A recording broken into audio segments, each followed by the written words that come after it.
everybody, and welcome to another stream. Today, as you can see, we are going to be parting out a Star Wars set. Yep. The, what is this? The Sith TIE Fighter. Yep. You might hear in the background some vrooming.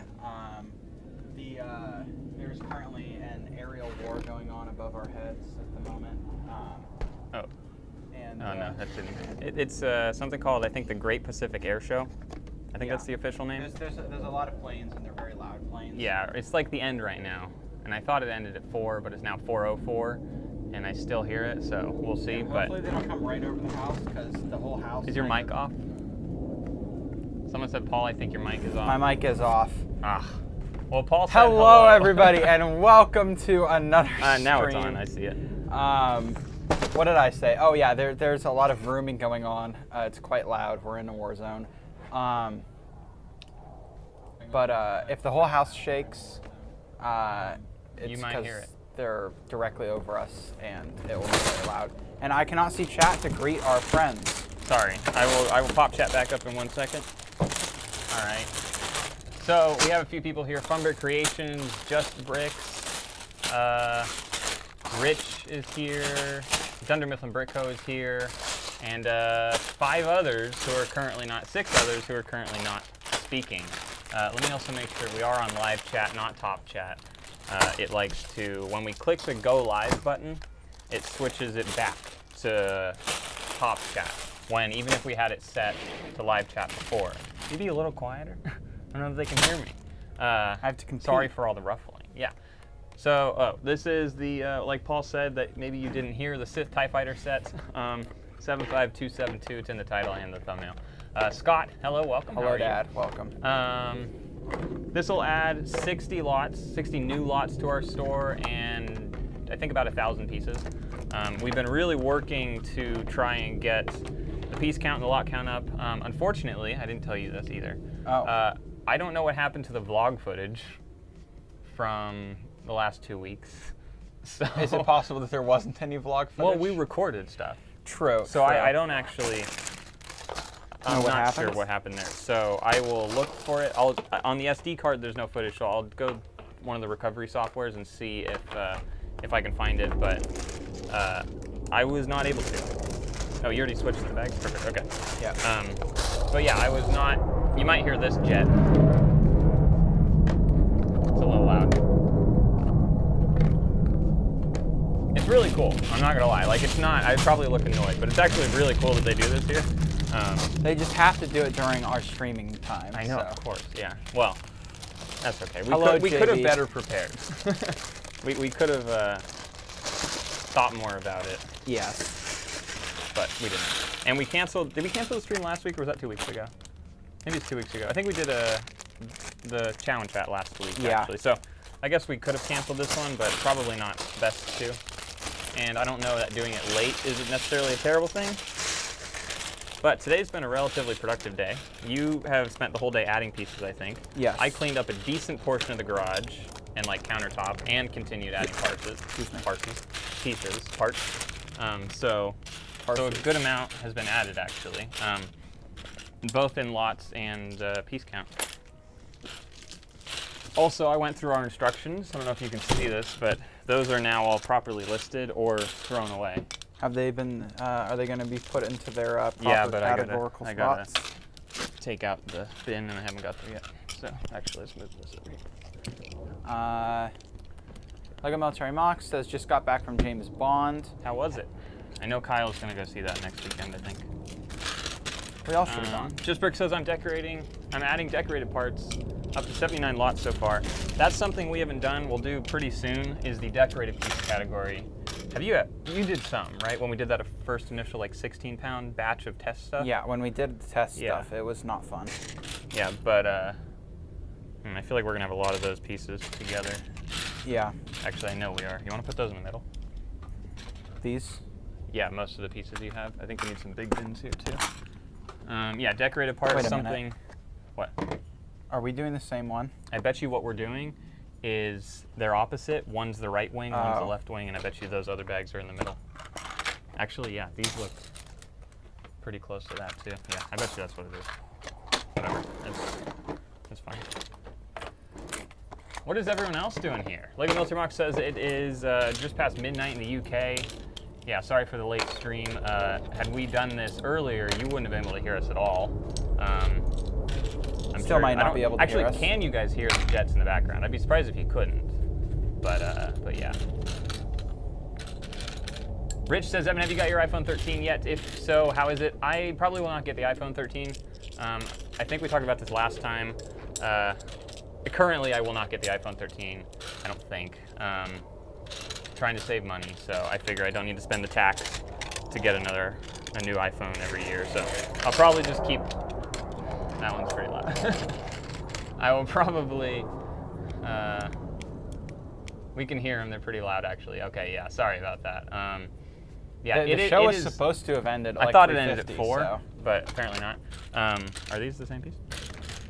I was just gonna say something. Oh, on the first initial approach, so there's 2 sets of jets that specifically are allowed. Right now flying, I think, is the Blue Angels, and then there's another one that flies. You know what's going on. I kind of know. I don't remember what the other one is. It's not the Thunderbirds this year. They were here last year and like the year before, but anyway, they fly directly over the house, straight off the beach, because like if you sit on the beach, that's where the show is. For like a mile or something on the beach, but they fly directly over our house to go straight to the beach, and it's really loud because they're pretty low. And then when they like whip the sound at the beach and they whip the sound towards all the people to like, I don't even know what, but I mean, the whole house shakes. Like Paul and I were talking earlier in the living room, and we were trying to talk, and we would just like stop for a moment, yeah, and just pause and wait for the cat plane to finish. Is not happy. Oh yeah, the cat's freaking out. I'm sure everyone's pets are currently freaking out. But yeah, I actually think we have almost the same exact bags here. Yeah, maybe it would have been better to just have known that. I mean, at least we know, and we're putting them in the thing now. Lego Military Mock says, are the U.S. Air Force or other, the U.S. Air Force is a majority of it. I know there's also a Canadian one that flies or flew earlier.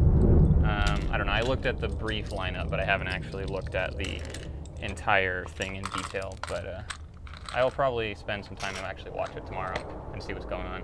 Are they doing it again tomorrow as well? Yeah, they do it Friday, Saturday, Sunday. So today's the second day of it. Today was actually televised on Hulu. So I don't know if any of you have Hulu, but you should be able to go look up the Great Pacific Air Show on Hulu, and it's actually live on there somehow, which is a really cool contract to have. Yeah. And I'm not entirely sure if it's all cameras on the ground or if they're, you know, streaming it from the airplanes. Earlier I saw a helicopter flying next to a little biplane that was doing flips and stuff, and I'm not sure if the helicopter had a camera on it filming it or what, but very cool, actually. Yeah, these are actually the identical bags. Like, these are not even close to different. Okay. So, I guess if we ever part out the TIE Fighter again.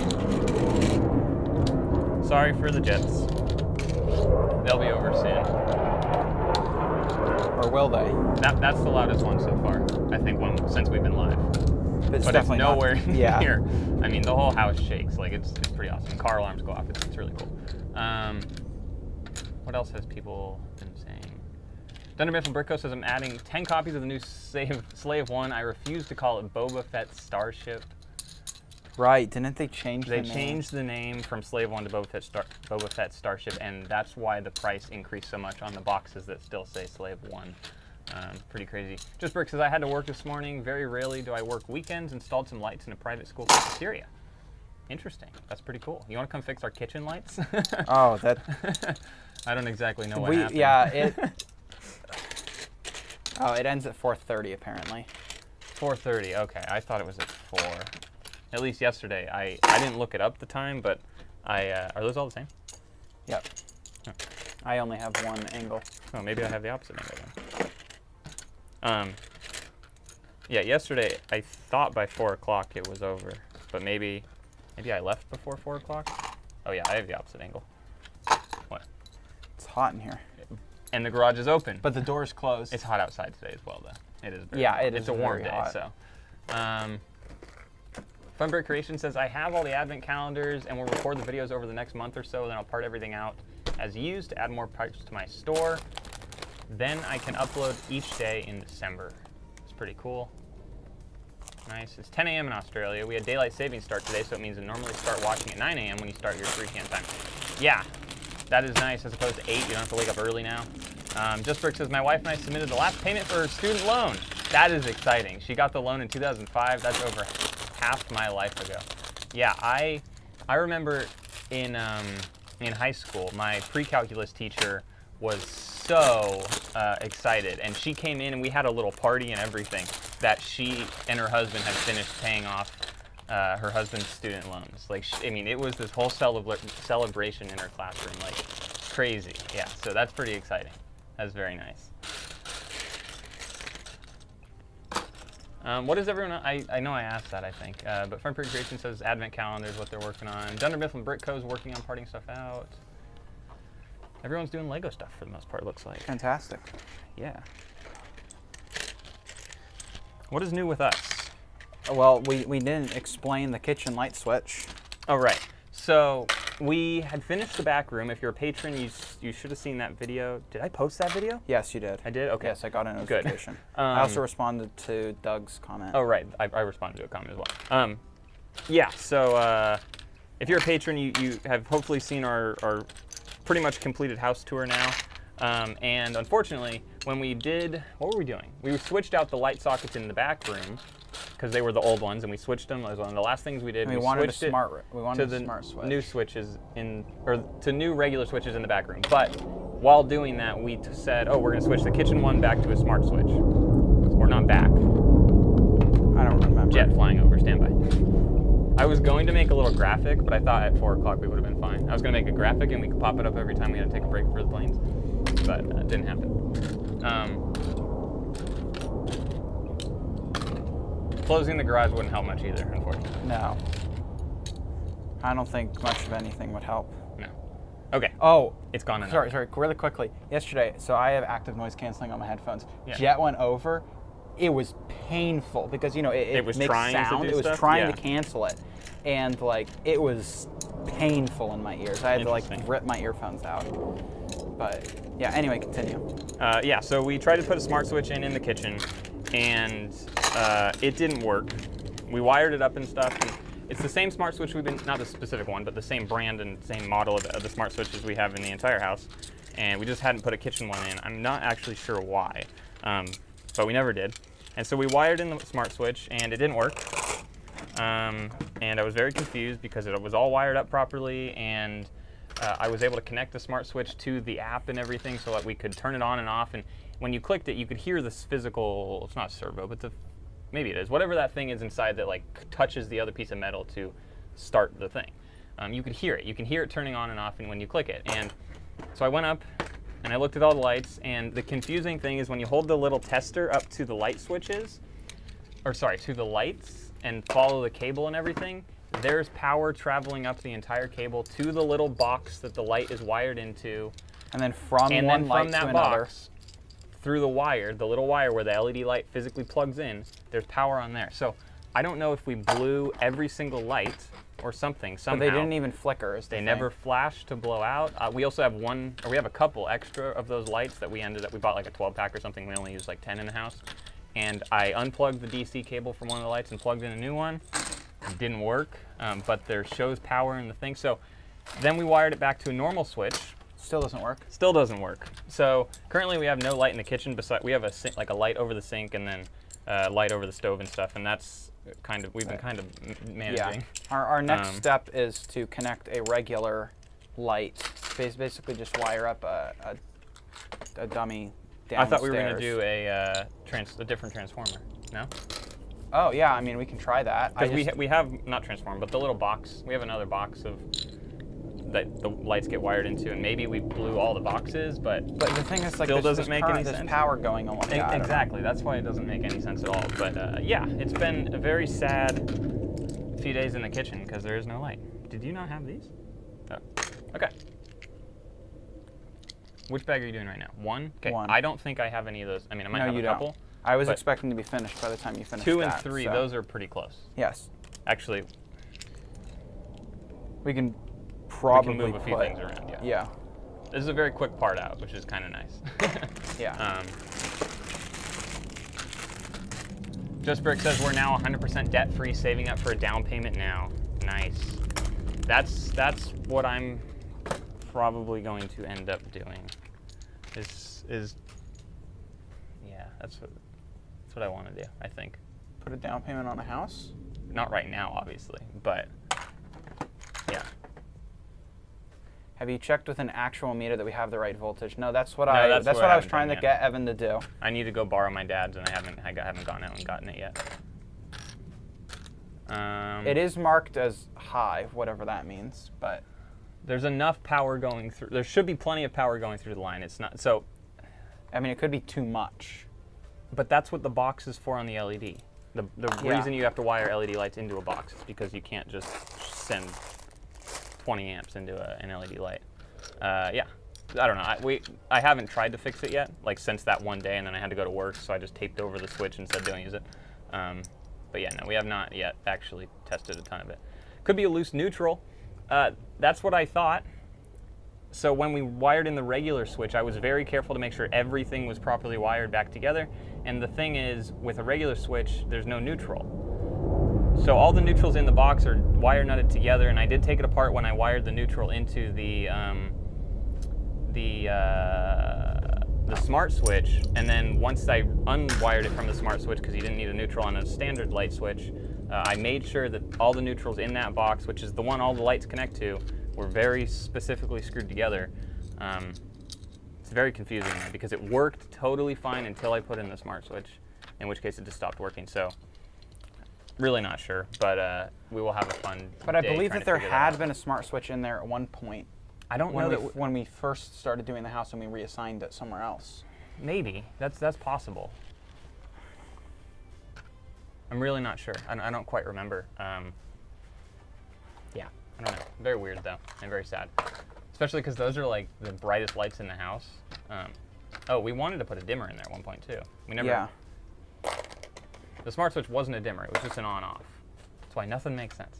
Thunder Muslim says, in other news, it finally cooled down enough where I am that I was able to crank up my crypto miners again. I forgot how nice it is to sleep and make money.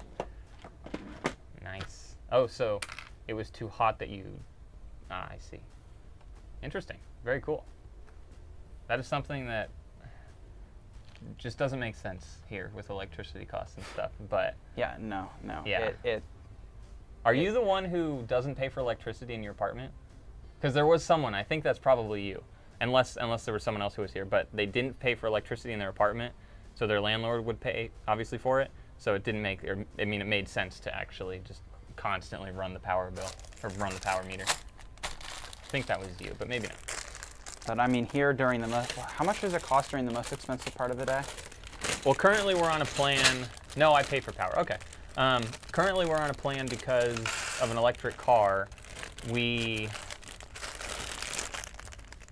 It is, for the whole day except 4 p.m. to 9 p.m., it is 14 cents per kilowatt hour, which is great. And then, well, it's great for here. I don't know if that's, I'm pretty sure the national average.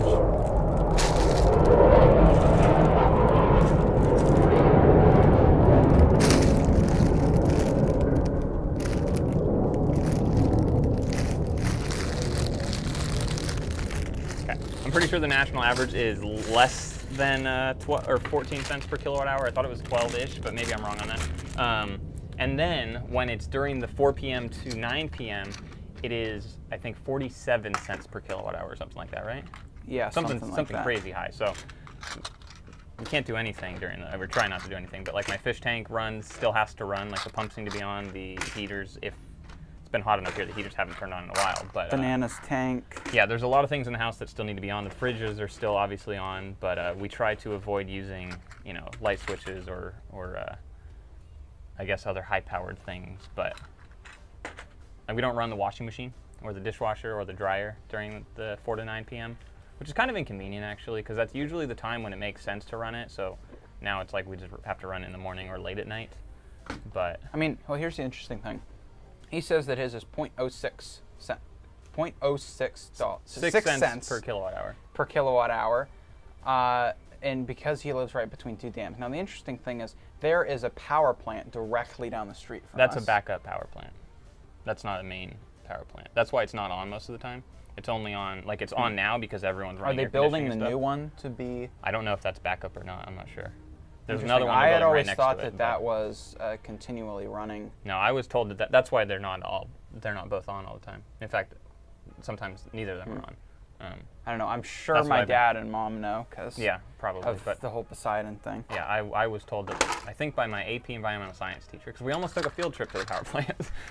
I feel like everyone has almost taken a field trip to the power plant because I've almost gone, and we didn't. Hold on. Are there any 1x10? There are no 1x. Okay. Because we still have these. So yeah, I'm not taking everything, just stuff that I don't think has... Yeah, this whole set I think only has 110 watts or something like that, roughly. What are we going to do for the rest of the stream? Well, we have to upload. True. Maybe we can part out the little ideas set down there, or... I don't know. It is actually almost 4:30, so depending how long it takes us to upload. Yeah. Though, maybe one of us parts out while the other one uploads. True, but then we got to upload again. Right, but then we both upload. And then one of them can be uploading. It's never ending. Well, eventually it has to end. JB says he took a field trip to the Hoover Dam. Nice. Yeah, I feel like we were supposed to take a lot of field trips in that class. Like, he was always trying to organize a field trip. It was an environmental science class, and we had someone come in from the power plant, the AES or whatever it's called. Power plant. They came in and they explained that it's a gas power plant and it's backup, and that the new one, or currently, it takes like hours to start the one up that is currently there. I mean, there's another one next to it now that's almost operational, I think, but the new one, it's only going to take like a tiny fraction, like 20 minutes or something, to start up, and maybe it's not backup. I'm not sure, but my mom also told me a few weeks ago that apparently they're not actually going to take down the old one anymore. Huh. But I don't know. I'm not sure if that's accurate either, but yeah. But I think the new one looks good because it's blue. The old one does not look good anymore. I'm sure it looked okay at one point. But also, I like the new one because the lights at night are daylight balanced, and they're the cool light as opposed to the old orange. The old orange that is on the old power plant, which is just sad and ugly, in my opinion. Just Brick says, not a field trip, just a trip. That's no fun then. You have to pay for it yourself. Did you pay for field trips? Sometimes, but I don't know if I did it at Edison. I certainly did when I went to private school. Well, of course, yeah. Did I ever take a field trip in high school? I must have. Oh, I did. Well, I did It depended on probably what the field trip was. Like in elementary school, did I pay for field? Probably. It was probably like a check that was written for like $17 or something. Something, I don't know. I have no clue. I don't remember. But I'm sure public school... You know what I think it was? I think it was one of those things where you were encouraged to pay $14 or whatever, but if you really couldn't, they couldn't tell you no or something. It was probably most likely that. Olaf Fidel. You always needed permission slips signed. I do remember that. Yeah. Do you have any of these? No. No? I do remember Fidel, I welcome. slept through. We were going to go see Dr. Phil live. Oh, in your in psychology, and I slept through it. And you slept through the Dr. Phil show? No. I didn't wake up in time for the field trip. Oh. And that was very sad. I was like, how do you sleep through like a live studio audience show on a stage when they're yelling at you? It was very disappointing. Not that I've ever actually seen Dr. Phil before, but still, it would have been fun. Watching Dr. Phil makes me feel better about my life. You don't have any 1x6 tiles over there? I don't have any 1x anything. No 1x anything? Okay, perfect. Yeah, the Dr. Phil show is... Oh, yeah. I did go on a field trip, and so I needed elective credits. I really didn't want to do anything remotely difficult, so me being a psych major at the time, for context, I've dropped out of college like 3 or 4 times. 2, 4, 6. Like 2 times. Let's see. Yeah, that's probably more accurate. I don't really remember because I've gone back to that same college multiple times. But anyway, I took desert ecology as a psych student. And there was one field trip that we went on out to, which desert? Let's see. It was on ZC's Road. You remember the street? I remember. It's a famous street. It's ZZXXYXXZZ. I remember you saying something around about that, yeah, or like some weird. And our professor was Australian, like very Australian, like, you know, literally Steve Irwin.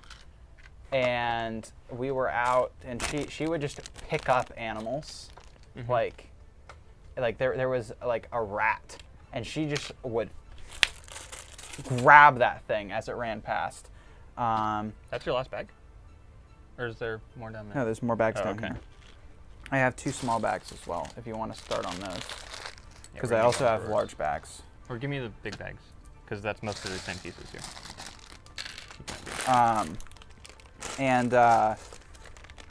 Yeah, it was a very fun trip. It was a couple days. I don't actually remember how long, but it was definitely a few days that we were out there.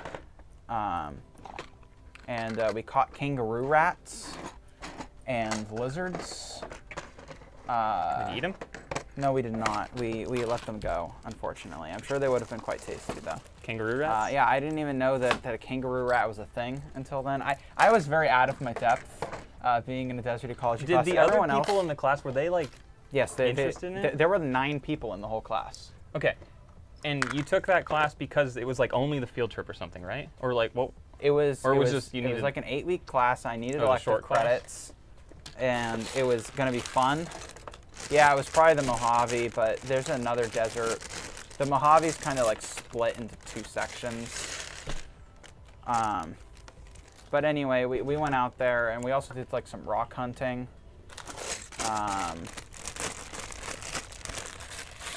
Yeah, lots of fun stuff. I don't really remember. I'm sure that I had tons of stories right when I came back, but I don't really remember if anything like super comedic happened other than the professor just grabbing a snake. Those are pretty much look like the same bags, don't they? Like the 4 of them. Oh yes. Yeah, I never took a field trip in college. I never took a like during class field trip. I did a few things where like we, outside of the class time, had to go over the course of a week to like some museum or something, and then you'd have to write. Oh, wait a second. I had to go to the. Wait. What? I had to go to the mall, like South Coast Plaza. I feel like that was for a geography class, but that doesn't really line up. Here, you know what? No. It was some business. I don't know what. Some business class that we had to go to the mall and we had to window shop. We weren't allowed to enter the stores, but we were supposed to analyze what's in the windows and how that would invite people inside and stuff, or something weird like that. But it wasn't during class time, and it was also the mall, and it was like you went for like an hour or whatever on your own time for over the course of a week. It was some homework assignment. And then I also did something for geography that was. We went to some, I don't remember what museum it was, but a museum, and then there was like a worksheet type It's or within something. It's in the Mojave. It's ZZX Road. It's actually a town. ZZX. How do you spell it? ZZYZX. Yeah, that's weird. I thought every word was supposed to have a vowel in it. That's what I was taught in elementary Y can school. sometimes be a vowel. Oh, you're right. There's a Y in there? ZZX. In that one? Yes. Oh, okay. Okay, good. And not all languages write vowels. Cal State San Bernardino? Is that where it is? On Zizek Street? Yeah. Not all what? Not all languages have written vowels. No, Sometimes but you just say them. Do you remember how in elementary school? Yes. Everything needed a vowel. Yes, but a lot of languages, they just don't bother writing down the vowel. They just write down the consonants and you figure it out.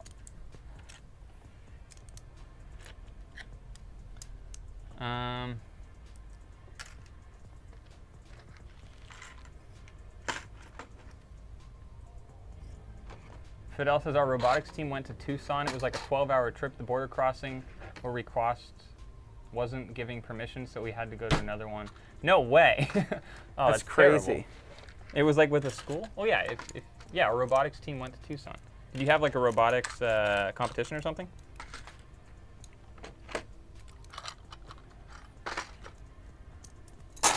I'm done with I think these are all done now, these large drawers. I just put all of them in there. This is done now too. Because you don't have any big bags. You just have those 4 small bags, or? You took my big bags. I have 6 small bags. 6 small, okay. Hello, Ben. Ben, welcome to the stream. It is very late. Only here for a few minutes, no problem. Thanks for tuning in.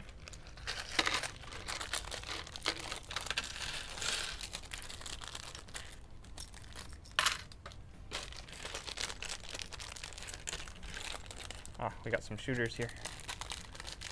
I don't know if any of you guys, I talked to Paul about this briefly earlier.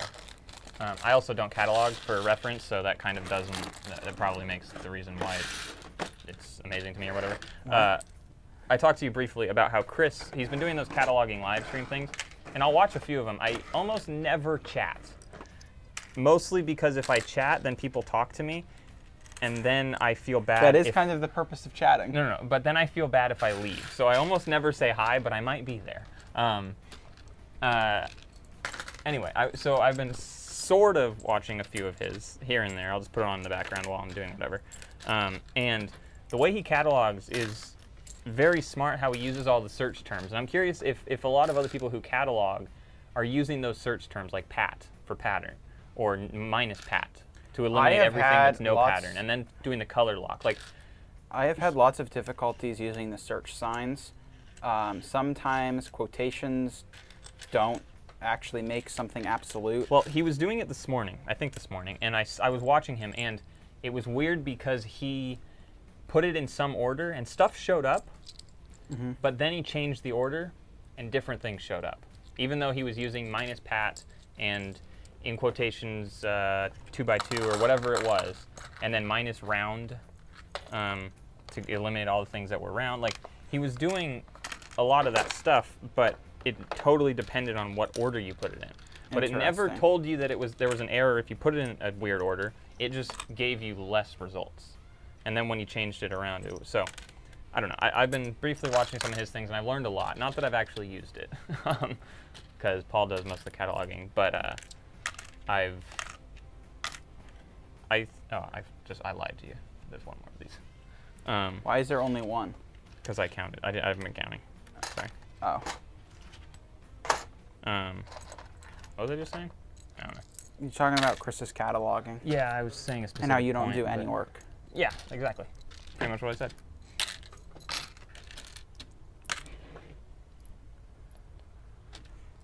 Yes, we were also on his stream this morning. If this by the stream you mean the premiere. Oh, no. He streamed the catalog. I saw just Brick's commenting, I think. But I just didn't. But it's interesting to watch how someone else does it. And I've always missed the beginning of his streams. I've never, like, actively... What? Where's the 4th one? Oh, it's right here. Is this from this set? No. I never click on it right away, like when that notification pops up.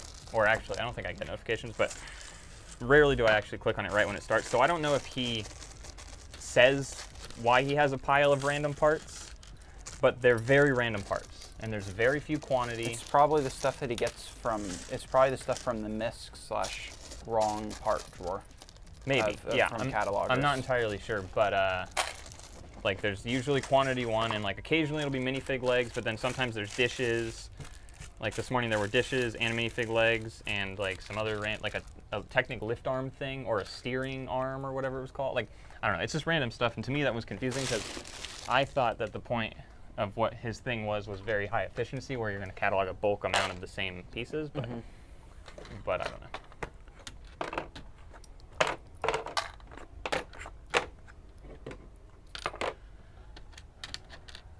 Just Brick says, I've been using some of those terms. I meant to ask how he was entering dimensions. You mean dimensions as in like stud dimensions, like 2x2? Because I know, I thought if you go 2x2 and you put it in quotations, like double quotes on each it side of it, limit to that. 2 space x space 2 end quote, or beginning and end. It should limit it to only 2x2 stuff. But I've been trying to use that too when I'm fixing an error or whatever with like someone else's cataloged stuff. and it doesn't always work for me. Yeah, that's... It's very confusing. Yeah. Did you just drop a piece? I don't think so. I heard some noise over there. Oh, okay. Yeah, it doesn't always work, and it actually doesn't make any sense. You haven't had any of these, No, I right? haven't.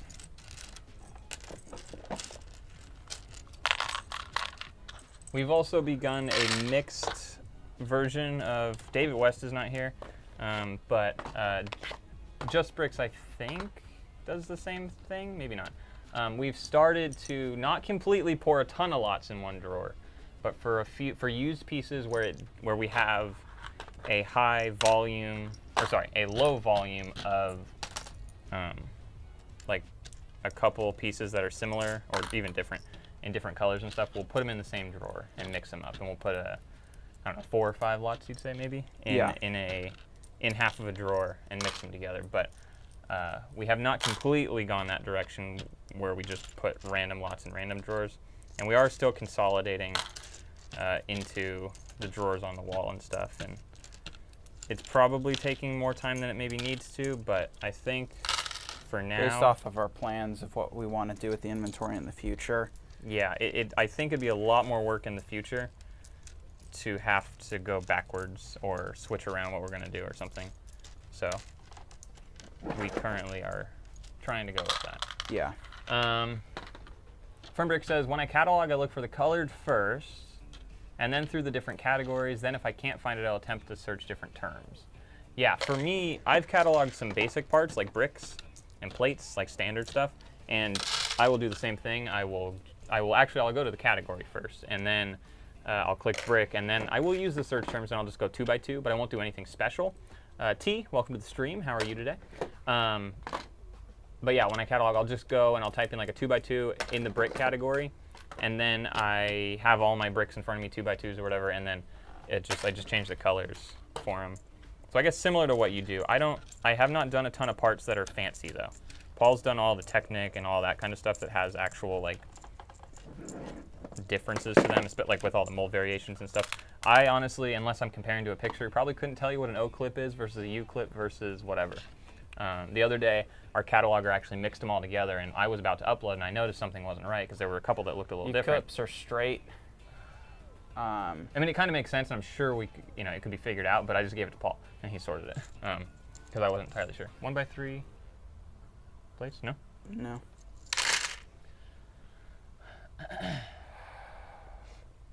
Hello, everyone. Welcome. What? They all came from a separate stream. Ah, okay. Last time we had some issues with a spammer, so I am cautious now of sudden groups of people saying the same thing. Yes, we are being rated. Uh-oh. At least if it's a bit more appropriate than last time.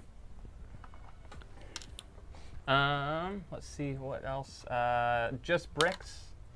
Oh, Fernbrick here says, I upload new and used parts using Brickstore unless it's a tiny set that I'll upload straight to BrickLink. Yeah, I don't think we've really used, we used BrickLink the old-fashioned way on BrickLink a few weeks ago for a stream. Sorry, I'll finish this up.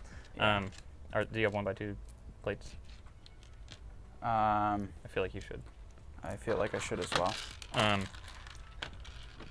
Yeah, we haven't done it. We did it a little while ago. Maybe we'll do it for this set. I don't know. But usually what we end up doing, do you have 2 by 2 tiles, black? No. Okay. I apparently do not have 1 by 2s. Okay. Oh wait, 1 by 3s right there. You told me you didn't have this. I thought I didn't. You lied to me. You might have put them in there. No way. I never make mistakes. Yeah. Yeah. Obviously. Okay, I guess. Hold on, let me read. There was more chat. Just Brick says, I think he said he grabs a handful of stuff for the streams to show how he caught it. Oh, okay. That makes sense. If he was to just grab a handful to show during the stream, that makes much more sense than just trying to get it all together. Chris, welcome. We're speaking of you. I was saying that we watch your catalog stuff, and I've never watched the very beginning, but I was a little confused if you are those just the pieces that you're currently doing? Are those just parts that get thrown away off the side or something, or how does that work exactly? Yeah, how many of this set are we parting out? We're parting out 2 sets. That is it. I think we've decided we're going to change our buying thing up a little bit. We're not going to buy 2. Probably going to go to like 4-ish or something. Yeah. These are still leftovers from Yeah. previous purchases. Just Brick says I stack lots. Okay, gotcha. T says I was going to finish parting out half a dozen ATST Raiders and my 6-month-old Chromebook died. Oh no, 6 months old. That's so young. Yeah. That's not good.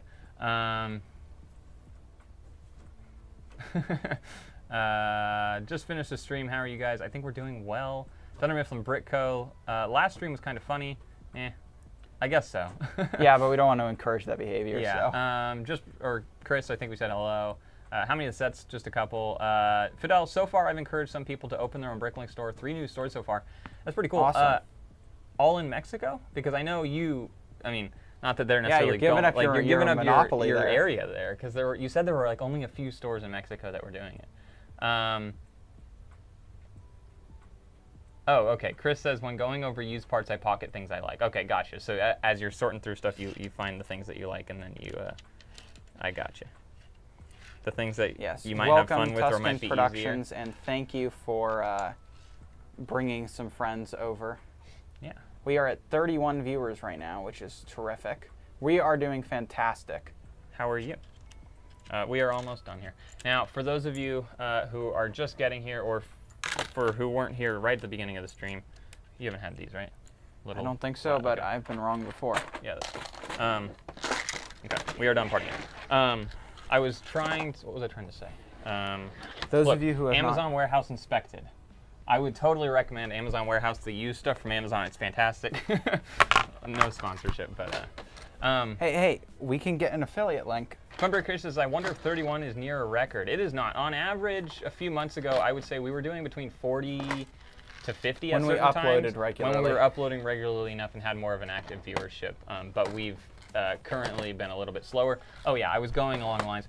We lost the vlog footage from the past couple weeks. I haven't been able to find it. That's why there was no vlog yesterday. Yesterday? Yeah, yesterday. So I don't know what happened. But I'm going to go through some recovery thing and see if it's on the card and it's just not showing up on my computer.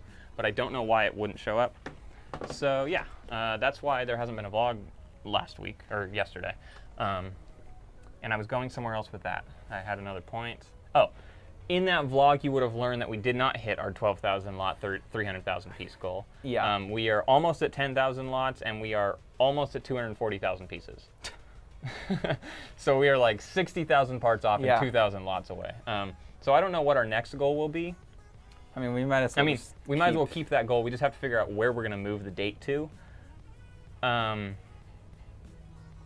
Yeah, we won't announce anything because we need to talk about it. But I mean, I think a lot of that was honestly just kind of laziness / a decent lack portion of motivation, yeah. rather than it not being possible. Like, I think another much more if you're really motivated and you're really willing to put the hours in. Oh, I know. Don't use us not doing that. Yeah. To not set a similar goal for yourself, because it definitely was possible if we had not been taking as much time off as we had been and working on the house and just dealing with other stuff that was going on. It's been a really hectic last few months. So. Yeah, it's been a variety of a lot of things. So. Alrighty. Yeah, Funbreak Creations 31 now. I want to get back up to like the between 40 and 50 we were hanging out at, which was cool. Sometimes we'd get like 60 something. Our 1,000 subscriber special stream, aka Turbo 7, welcome back. It's been a little while, I think. But our 1,000 subscriber special stream we did like a little over a year ago now, or a year and a quarter ago.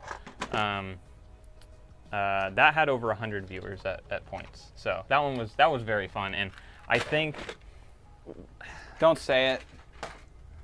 What? Because then we're going to commit to it if you're going to say. No, we have to, though. Because we said we would do something for 3,000. 3,000, and then we did. So we are going to do something for 5,000.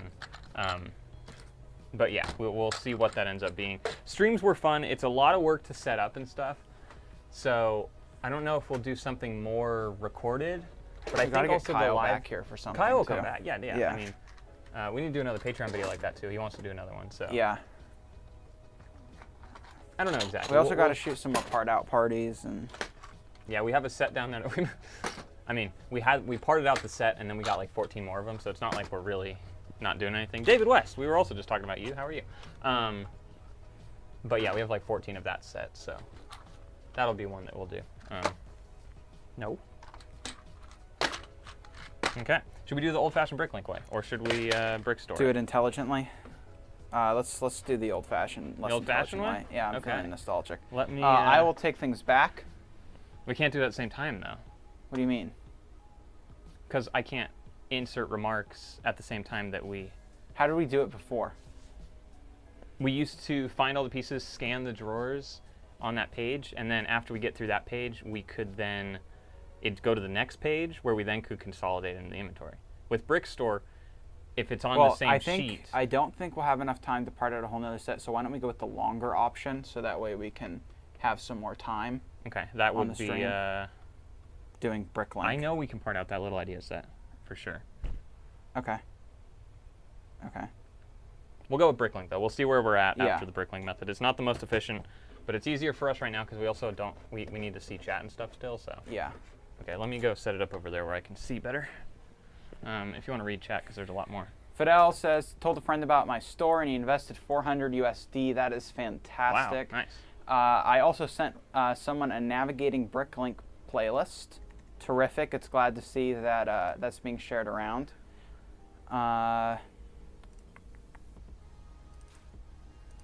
David West says, talking about me, uh-oh. Yeah, we were just mentioning... talking, we're going to blow you out of the competition. Yeah. We went like 4 times past our goal this month, so you need to be worried. No, we were talking about how you, along with Chris, have stopped consolidating. And we mentioned that we are doing a mix consolidation thing, where occasionally we'll put 4 to 5 lots in a drawer, depending what the piece is and depending what the quantity is of it. But we're not quite. Congratulations to David. He made it onto Pop's last vlog. Nice. Oh. I did see that. Yeah, congratulations. End with tab. Okay, we are now ready to begin. Yes. We need dividers, though. Where are the dividers? So we are not combining any new lots. Wow. So Howard Stoltz here. Unless it's like one minifig part or something, then we'll mix a few. Liberty Bricks MN opened just a year ago. Over 335,000 parts now and 11,000 lots. Yeah, so that is maybe you're not, but were you the one on BrickBucks, the stream that we were on the other day? If you guys don't know, you can go check out that stream with BrickBucks that we were on Wednesday, I think? Yeah, Wednesday. Yeah, it was a pretty good stream, actually. It was great discussion. And yeah, cool that was super fun. I want to do that again. And Howard, maybe you are the one who I am thinking of, maybe not. 335,000 parts, 11,000 lots consolidated. I like that he says that, so it's doable at that scale. That's ridiculous. That's crazy. Yeah, that's the amount of work that we should be putting in. Right. So. One question for you, and if you don't want to answer, that's totally fine. Are you pricing at the 6-month sales average, or are you pricing above? Yeah. Just a question. If you don't want to answer, obviously don't answer. But that's something we haven't quite figured out yet. T. Haynes, I just finished the BrickBucks stream before jumping in here. Great vid. Yeah, it was. It was pretty fun. It was awesome. It was a good one. David says I'm at 15,000 consolidated now. That's awesome. Howard says no. Watched him after the live. Brickslayer and I are close. Oh, okay, gotcha. Nice. Consolidated though. I like that. Yeah. Okay, let's get going on this. So, should we? Let's pull out all the ones that are to be consolidated. Okay. Oh, guns? Did you put that in the minifigs? Yeah.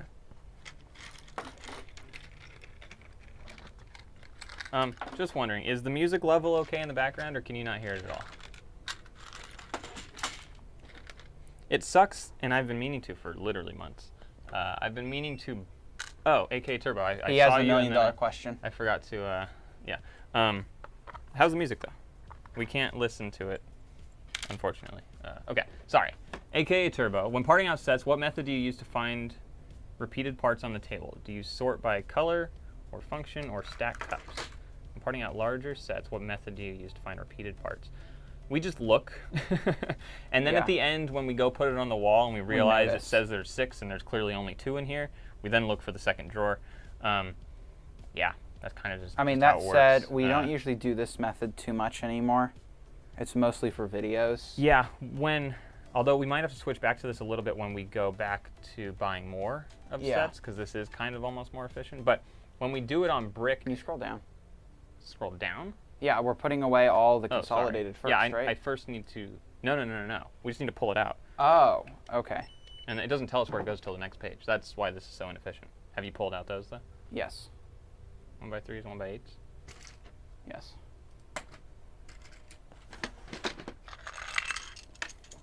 Yeah, this is a inefficient way to do it and inconvenient, but whatever. We're doing it today. Oh, yes, okay. 4x8 plates. Do you see those? 2, 4. I got them. Okay.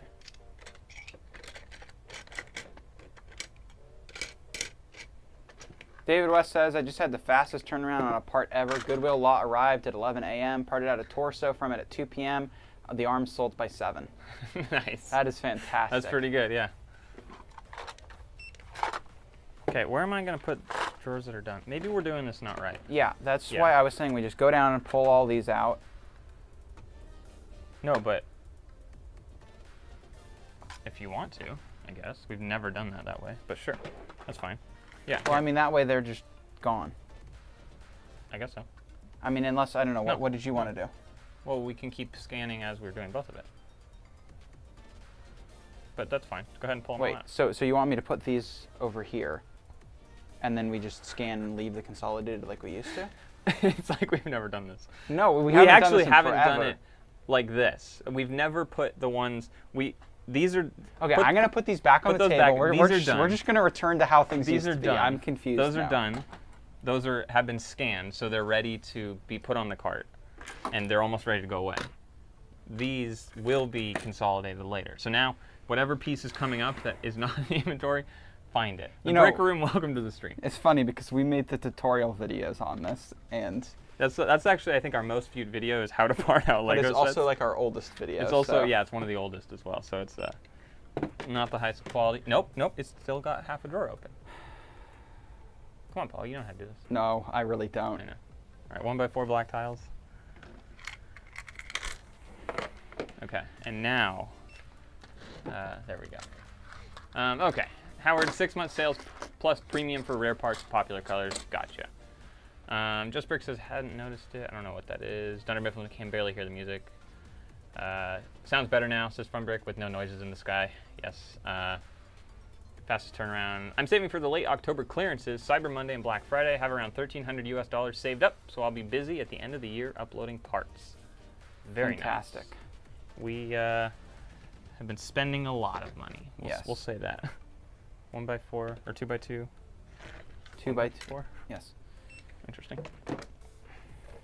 Okay.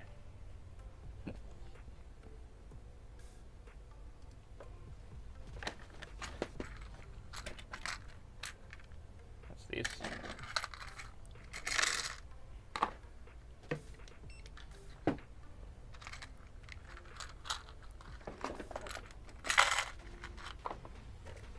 So I want to use the bad drawers, but hello, BrickQuest. Welcome. Because they don't have dividers.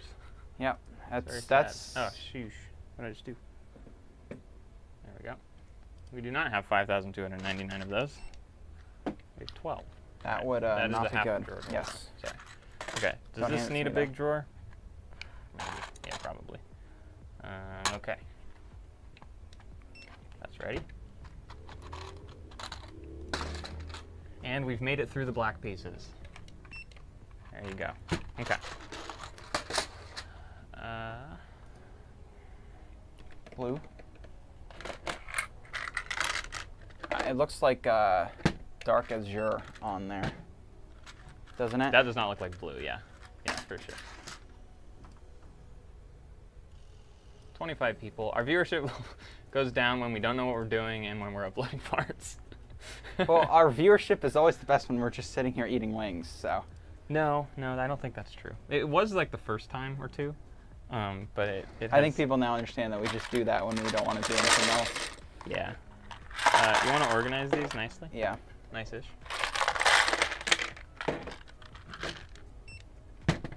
They will fit. Just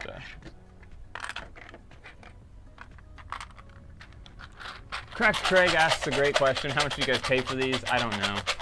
It was a long time ago. We can check It was the a while ago. spreadsheet at some I could point. look it up, but let us upload, and then if you ask that question again towards the end of this, I can look it up and let you know. But at the moment, I don't remember. Sorry. Actually, was this during like the month that we weren't tracking? Oh no, Because there was like a month I know that I we got didn't these, do our budget. I know I got these from Target, Okay. so I can go look at the order history, but I don't remember how much. I think though, Chris is going to his warehouse now. Nice. I watched your little vlog thing of you going to the warehouse at like 2:45 a.m. or something crazy. Very early. What was I saying? Target. Oh, this I think was the period of time where they also, it was on sale, and they had the like every $40 you spend you get $10 gift card, or sorry, every $50 you get a $10 gift card, or something like that. I'm pretty sure. But yeah, I can, at the end of the stream, if you remind me, I can go back and look at it. Howard says, I'm assuming you guys don't do cost on your parts then. No, we do not do cost, and we've thought about it in the past, but the problem is since we didn't start doing costs and we had 10,000 pieces in the inventory when it was very beginning, we could start it now and eventually it would catch up, sorta, but we have not done that.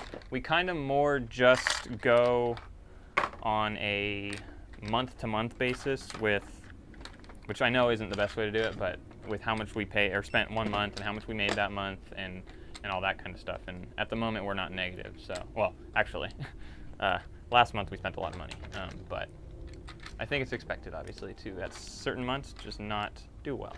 Or to, actually, on Tuesday, the monthly sales recap will be coming out. You guys will see our monthly numbers. Horrible. How last month went. Not good at all. Very sad. Those two drawers up top right there are ready to go. There you go. I'm assuming you guys don't do cost. Have fun picking, Chris. How did you guys calculate the point at which you could offer free shipping? Yeah, so you said I ran the numbers and the best I could do safely was 40. We figured 50 is actually ideally the right number. 40 would probably be safe, but we figured it probably would help at 35 to get prices up. Or sorry, at 35, it would get people to spend more in our store. And we've noticed that. Yeah, our order average is way The order up. average was like over $30 last month, which is better than it was the past 2 months before then. So our average order has gone up, but our plan eventually will be to raise prices the percentage that shipping costs. So at, shipping, it's so hard because the weight of every package is different. And the USPS prices go up on basically, the we averaged across the size Yeah. of orders that we usually get. We figured that most orders are under 4 ounces, including orders above $35, which means that on average, it should be fine.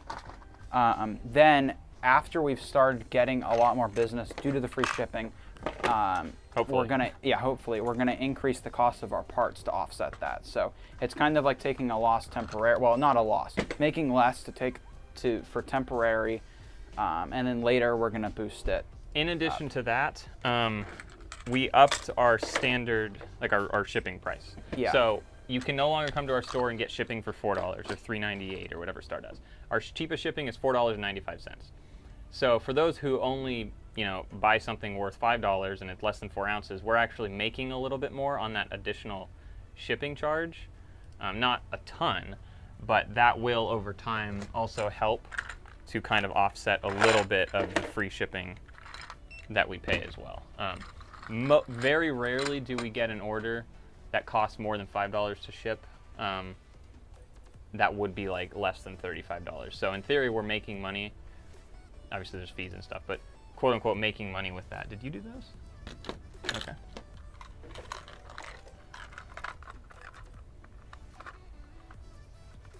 But personally, $35 sounds like a fair number. 50, it sounds a little high maybe. Maybe it's not. Maybe people are willing to spend 50, but we'll end up seeing. Pops is doing 20. Now he has done 20 since he started. Yes, we do still have a low order size fee. Still have a fee, yeah. So if if the order doesn't cost $3, we make it cost $3. But people still buy that. Yeah. Like a lot.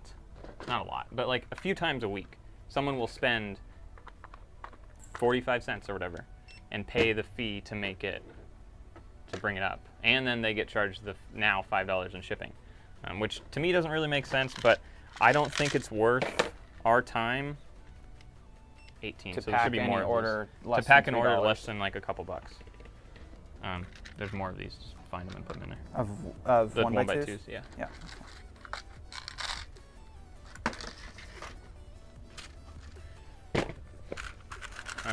Just Brick says I just added 111 lots. Very nice. How many lots do you think we added today? How many lots have you added? Not a ton. Yeah, I don't know. mostly I am learning to add.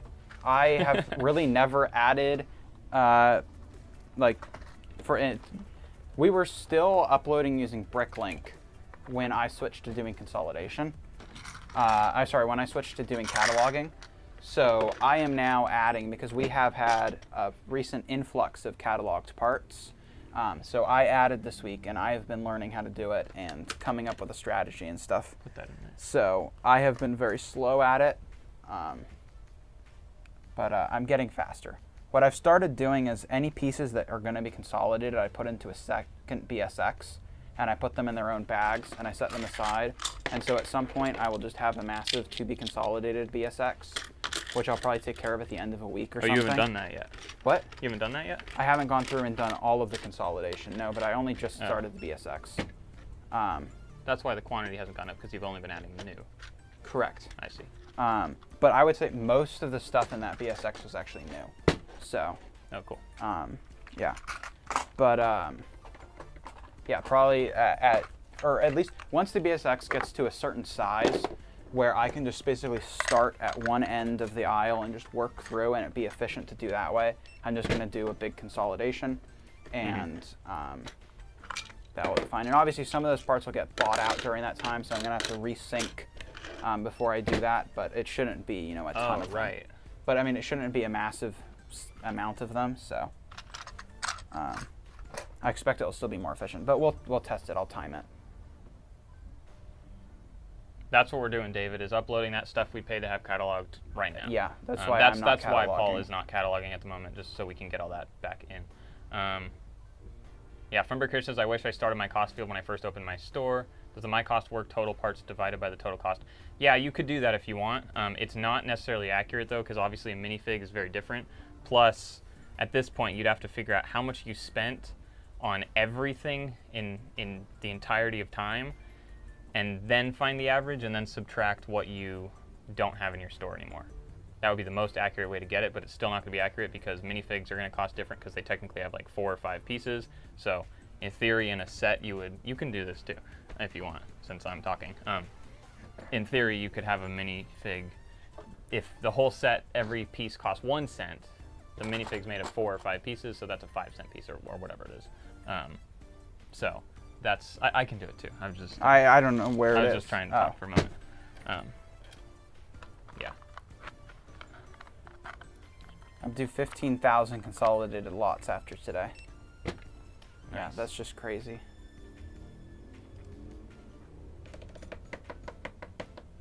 These are somewhere over there.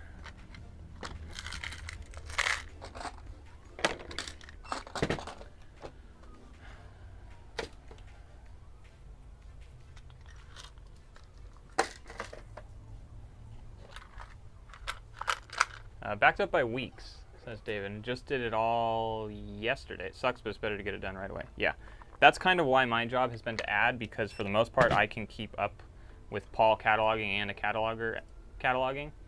And then in theory, I'm adding a couple bins a week or whatever. Paul's cataloging a bin per week, plus a cataloger doing a bin or so per week. So in theory, we can stay up to date. But he actually cataloged 2 bins in a week, and then I wasn't in the store for the week when we were adding parts, or when we were finishing the back room, and so... And I basically wasn't, it just, so... Yeah, I mean, it all kind of, not fell apart, but we got backlogged, which I guess is kind of... No, it's not good. No, but It's it good feels that we- nice to be adding a ton of Yeah, stuff. it's good to be adding, exactly, I guess. Yeah. 4 of these. Yep. I'm doing the hard work right now. Oh, yeah. 6 of those. You know where those are? 6 what? What's on Oh. the screen? It was somewhere down here. Right. You should at least read chat. Yes, I am reading chat. If Not I start allowed. my cost, I would start from now, but I probably wouldn't do it as I didn't do it from the start.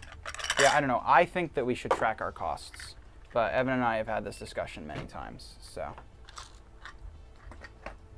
Because I would like to know at what point something being in a drawer really just isn't worth it anymore, or isn't worth it at that price, right? You know, because the amount of time a piece sits in a drawer is costing money, and it's quite very long time. But I would like to know at what point a piece costs more than it is selling for.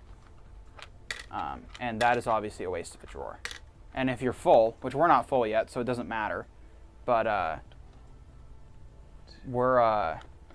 if you were full of drawers and you didn't have any space, then you would need to clear out stuff that was no longer, you know, gonna sell at a positive value. So now, ideally, that should be less of a problem the bigger you get, because you can also increase the price of your pieces and still sell. So in theory, you could discount the pieces. Yeah, but You mixed 3 different angled pieces together in one thing. wow. Yes. JB says he was interviewed by the news last Sunday. Nice. There were fights at Six Flags, and they had to close the park early. Oh, cool. I believe. I mean, he not told really us about cool, that. but what? Really? Yeah, I swear Was it I a heard Patreon something chat? about there being a fight or a bunch of teenagers getting thrown out or something like that. Oh, I did read that. Oh, you were there? Yes. Yeah, I didn't read that he was part, or I just read, I saw on the news that like 100, yeah, like 100 teen, I didn't know. Wow, that's cool, I guess. I don't know. Howard Stoltz says it's interesting to know how each order is profitability-wise. There you go. I added Good job. a minimum order size as a result of tracking it. What is your minimum order size, if you don't mind me asking? And why a minimum order size instead of charging a fee? Because what we do, That could be what it kind of similar thing, is we just charge a fee if it's less, and that boosts it up to the minimum profitability. And it generates more money in theory because you're spending less time. And people pay that, so. I guess what'd be interesting is if people, if they see there's a fee, if they don't see there's a fee, but they see there's a minimum order size, then maybe they'll be like, oh, okay, I'll just go spend $5, versus they go to the store and then, like, we say it in our terms and stuff, but they have to read the terms to actually realize that we have Yeah. a small order fee. So I wonder how many people for us get to the checkout and then they're like, oh, I'm not going to pay this $3 or whatever to make it. Like, I wonder if, I mean, I'm sure there are some people. I'm curious if it's a lot, though. You But know? I also feel like if you just said no orders below $5, then there'd be a lot of people that just wouldn't place an order because they're not going to bother wasting getting more pieces that they don't need. Yeah. Because they're just going to be sitting maybe, yeah. around.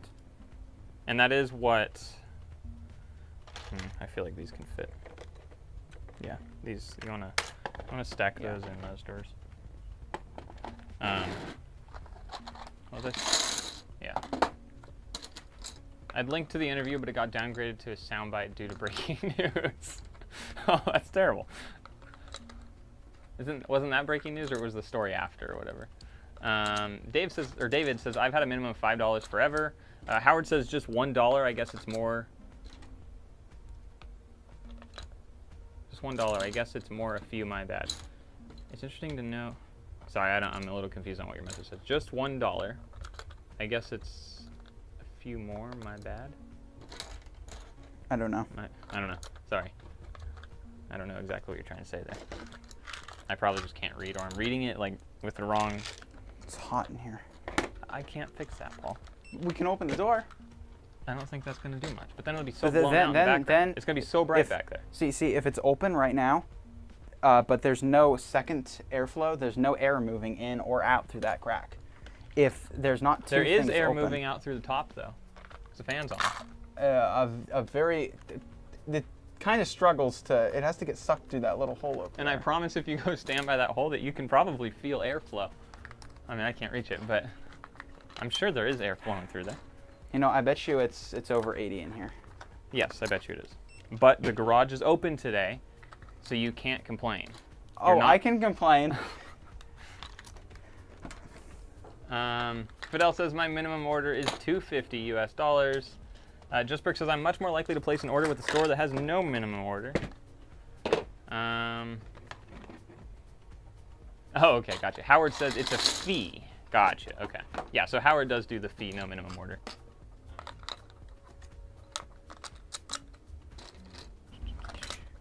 Oh, wow, we're on minifigs now. So we should build some minifigs.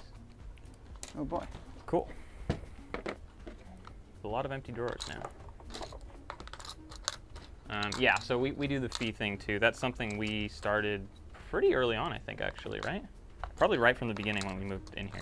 Because at one point I didn't have a fee, and I was listing everything at the cheapest price, and I was just stupid. But now we have the fee.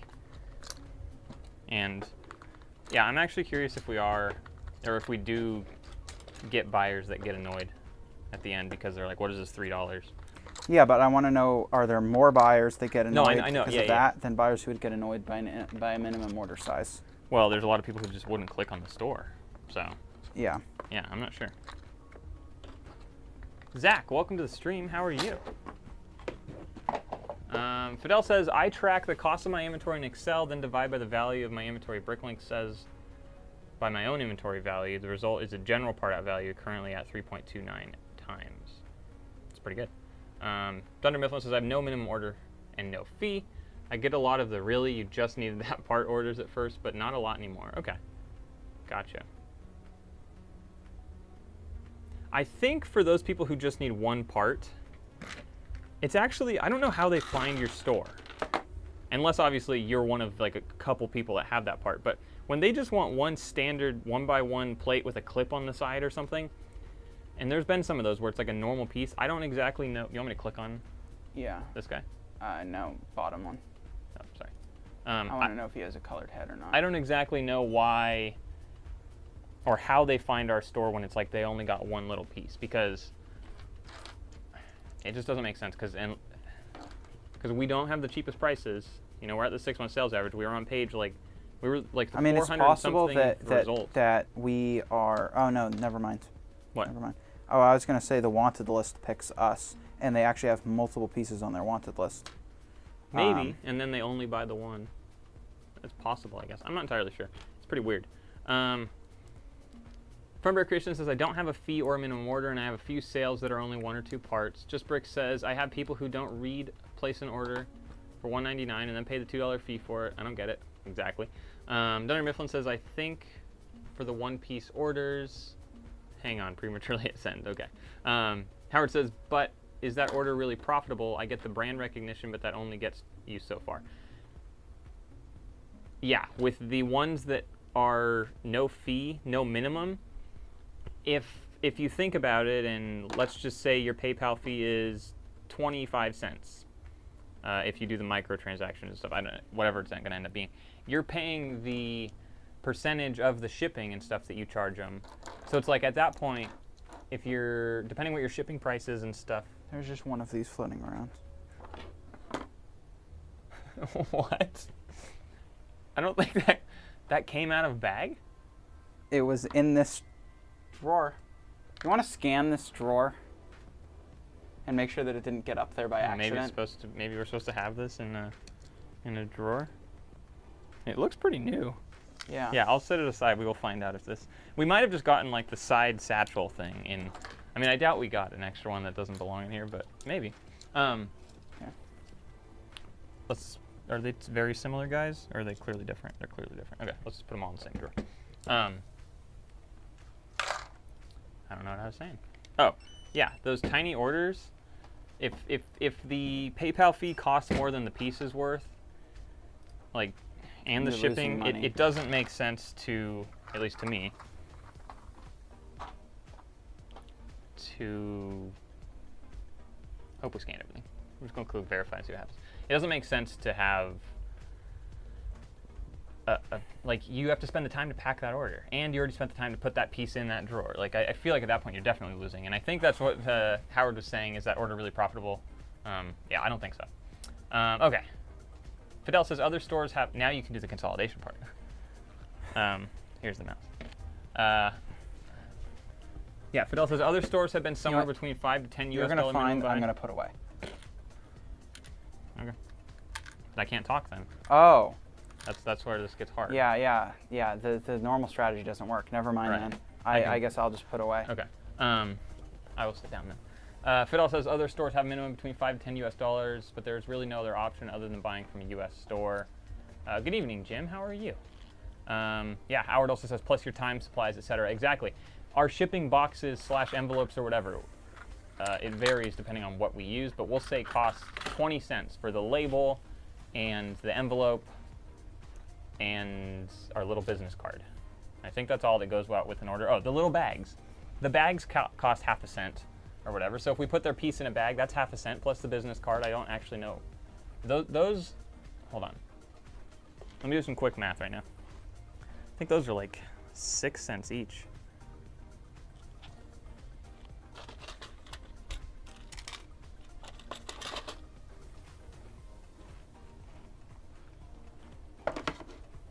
You are right in the worst possible place you can be. Sorry. Yeah, I'm trying to figure out what our business cards cost. Or, I mean, I know what they cost per thing, though. Oh, divided by not. Okay, yeah. So our business cards are about 6 cents each, I think. No. 0.6 times 1,000? Yeah. They're a little under... This is 4360, right? Oh. Never mind. These need to be split. Okay. Yes, it does say 4360. Yeah, I mean, we would probably spend, we'll say about 25 cents for the materials alone, I think, to ship out an order, including the bag, the business card, and the mailer, and like the label that gets printed out. Maybe not that much, but somewhere around there, 25-ish cents or so. 20 to 25, somewhere in there. So like at that point, if the piece costs 12 cents, your PayPal fee already took away that, plus your materials, and then of course, like Howard said, if you think about your time, that's obviously important as well. And if you're not thinking about your time, then this isn't really worth it. You need to actually think about like what you're being paid, or what you might be being paid at some point eventually. Fidel says, I parted out a 1997 set, and it has some kind of expensive white and green pieces, plus the old grays. That's something our catalogers, and I think we talked about this briefly last weekend, our catalogers have had a hard time with the colors, specifically the light bluish gray and light gray, and dark bluish gray and dark gray. And part of that, I know we mentioned this last week, was the lights that they have in their house. We in here have the white lights, or the daylight kind of balanced white, like 5600-ish.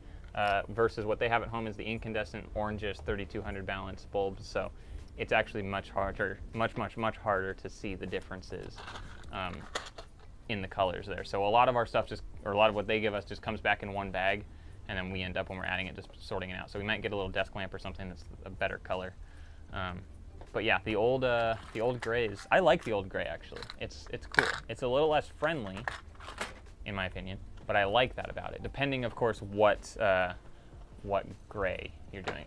Howard, another great point. There's the BrickLink fees and the Brick Freedom fees if you're syncing your site. Lots of little fees. That's why we have a $3 minimum buy. You can't get anything from our store for less than $3 plus shipping. So the absolute minimum, I guess, would be $7.96 would be the, or $7.95, no, $7.96 absolute minimum cheapest transaction we can have go through our store. And at that point, I think it makes sense for us to walk down the aisle, pick out that one piece, put it in a bag, put it in a mailer, print out a label, and send it off. But about $8 is the cheapest you can get anything from our store. And a decent amount of people do that, actually, surprisingly. Cracked Craig says, I have a 2 Canadian minimum buy. Figured out that the packing material costs 46 cents. Check the order profit by subtracting the shipping cost, the fees, and the materials by the end of the order. Yeah, we had a $2 minimum buy at one point, or minimum buy. Oh, I think you actually have a $2 minimum buy. But we had a $2, you know, if you don't spend $2, you get a fee. We upped it to $3 a few months ago, probably. And I don't think it's really slowed down the amount of small orders we get, actually. Still get a couple a week or so. Fidel says, have you ever calculated your net profit after factoring shipping fees? Yes, yes. We have. We actually have a spreadsheet. I just redid it. I designed it. It looks nice now. It looks very pretty now. Yeah, it looks good now, as opposed to just being an ugly spreadsheet. It wasn't horrible, but now it looks very nice. It is probably not something we would share. We're not going to share the actual net profit. Maybe in several years we might share historical data when we first started, but maybe. Yeah, I can tell you it's not a lot right now. Very little, actually. And that's because any profit that we have, you know, we expect to spend 30% of our monthly income. We expect 30% of that to turn back into inventory. But currently we're spending more than that on inventory because it just makes more sense to put any profit back into the store to continue growing it, so at some point we can be making more profit. But yeah, we've calculated it, and we have the shipping on there, we have the fees, we have, including PayPal, BrickLink, the Brick Freedom syncing software that costs 1%, so that's on there. Any outstanding payments, like loan payments or anything that we're continuing to pay back, is on that thing, including the payroll. What else is on there? Refunds. So for the refunds that we refund each month, that's on there. Of course, the shipping fees are on there. I think I said that. And cost of goods sold. Again, no, not exactly, but it's based on a month-to-month basis, based on what we spent one month. Obviously, though, it's not 100% accurate. Yeah. Howard says, Fidel, I do that every month for every order. Probably overkill, but insightful. Definitely would be insightful to see each order, and that's something I wish we could do, and I guess we could again, but it would take a while before it becomes actually accurate.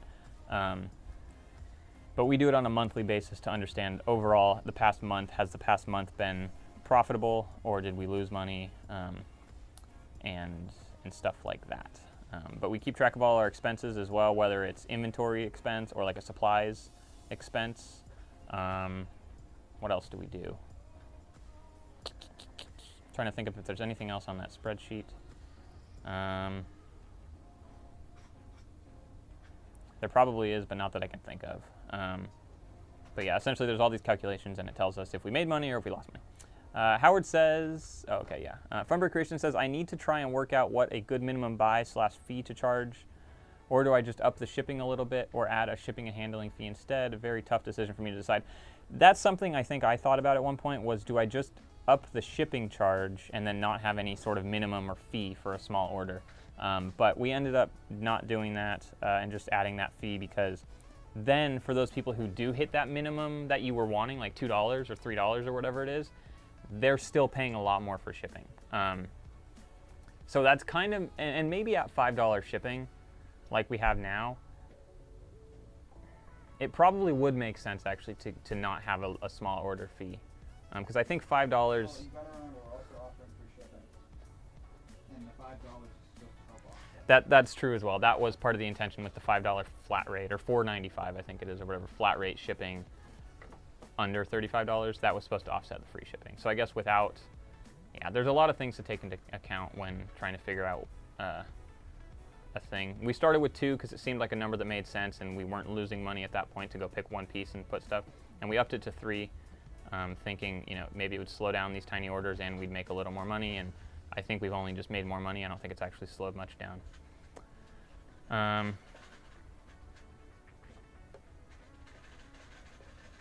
Yeah, Howard says you can't really get that information back. It's easier just to track from the start. Absolutely. Someday I should do a video of my tracker. That would be interesting, yeah. Are those all need to be squished together? Yeah. All right, should I help you put stuff away, or keep them entertained? Okay, you guys aren't chatting much anymore. Or I don't know. guess, but well, here's the thing: if we're both walking away and not talking, then Yeah, what's the point? right. Fidel says, I forgot to share this fact.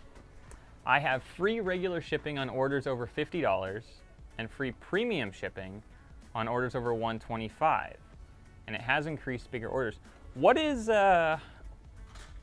premium shipping versus regular shipping for you? Because we don't actually offer any different types of shipping. The only, like, we have the flat rate boxes slash, flat rate things that USPS has. Other than that, we almost exclusively do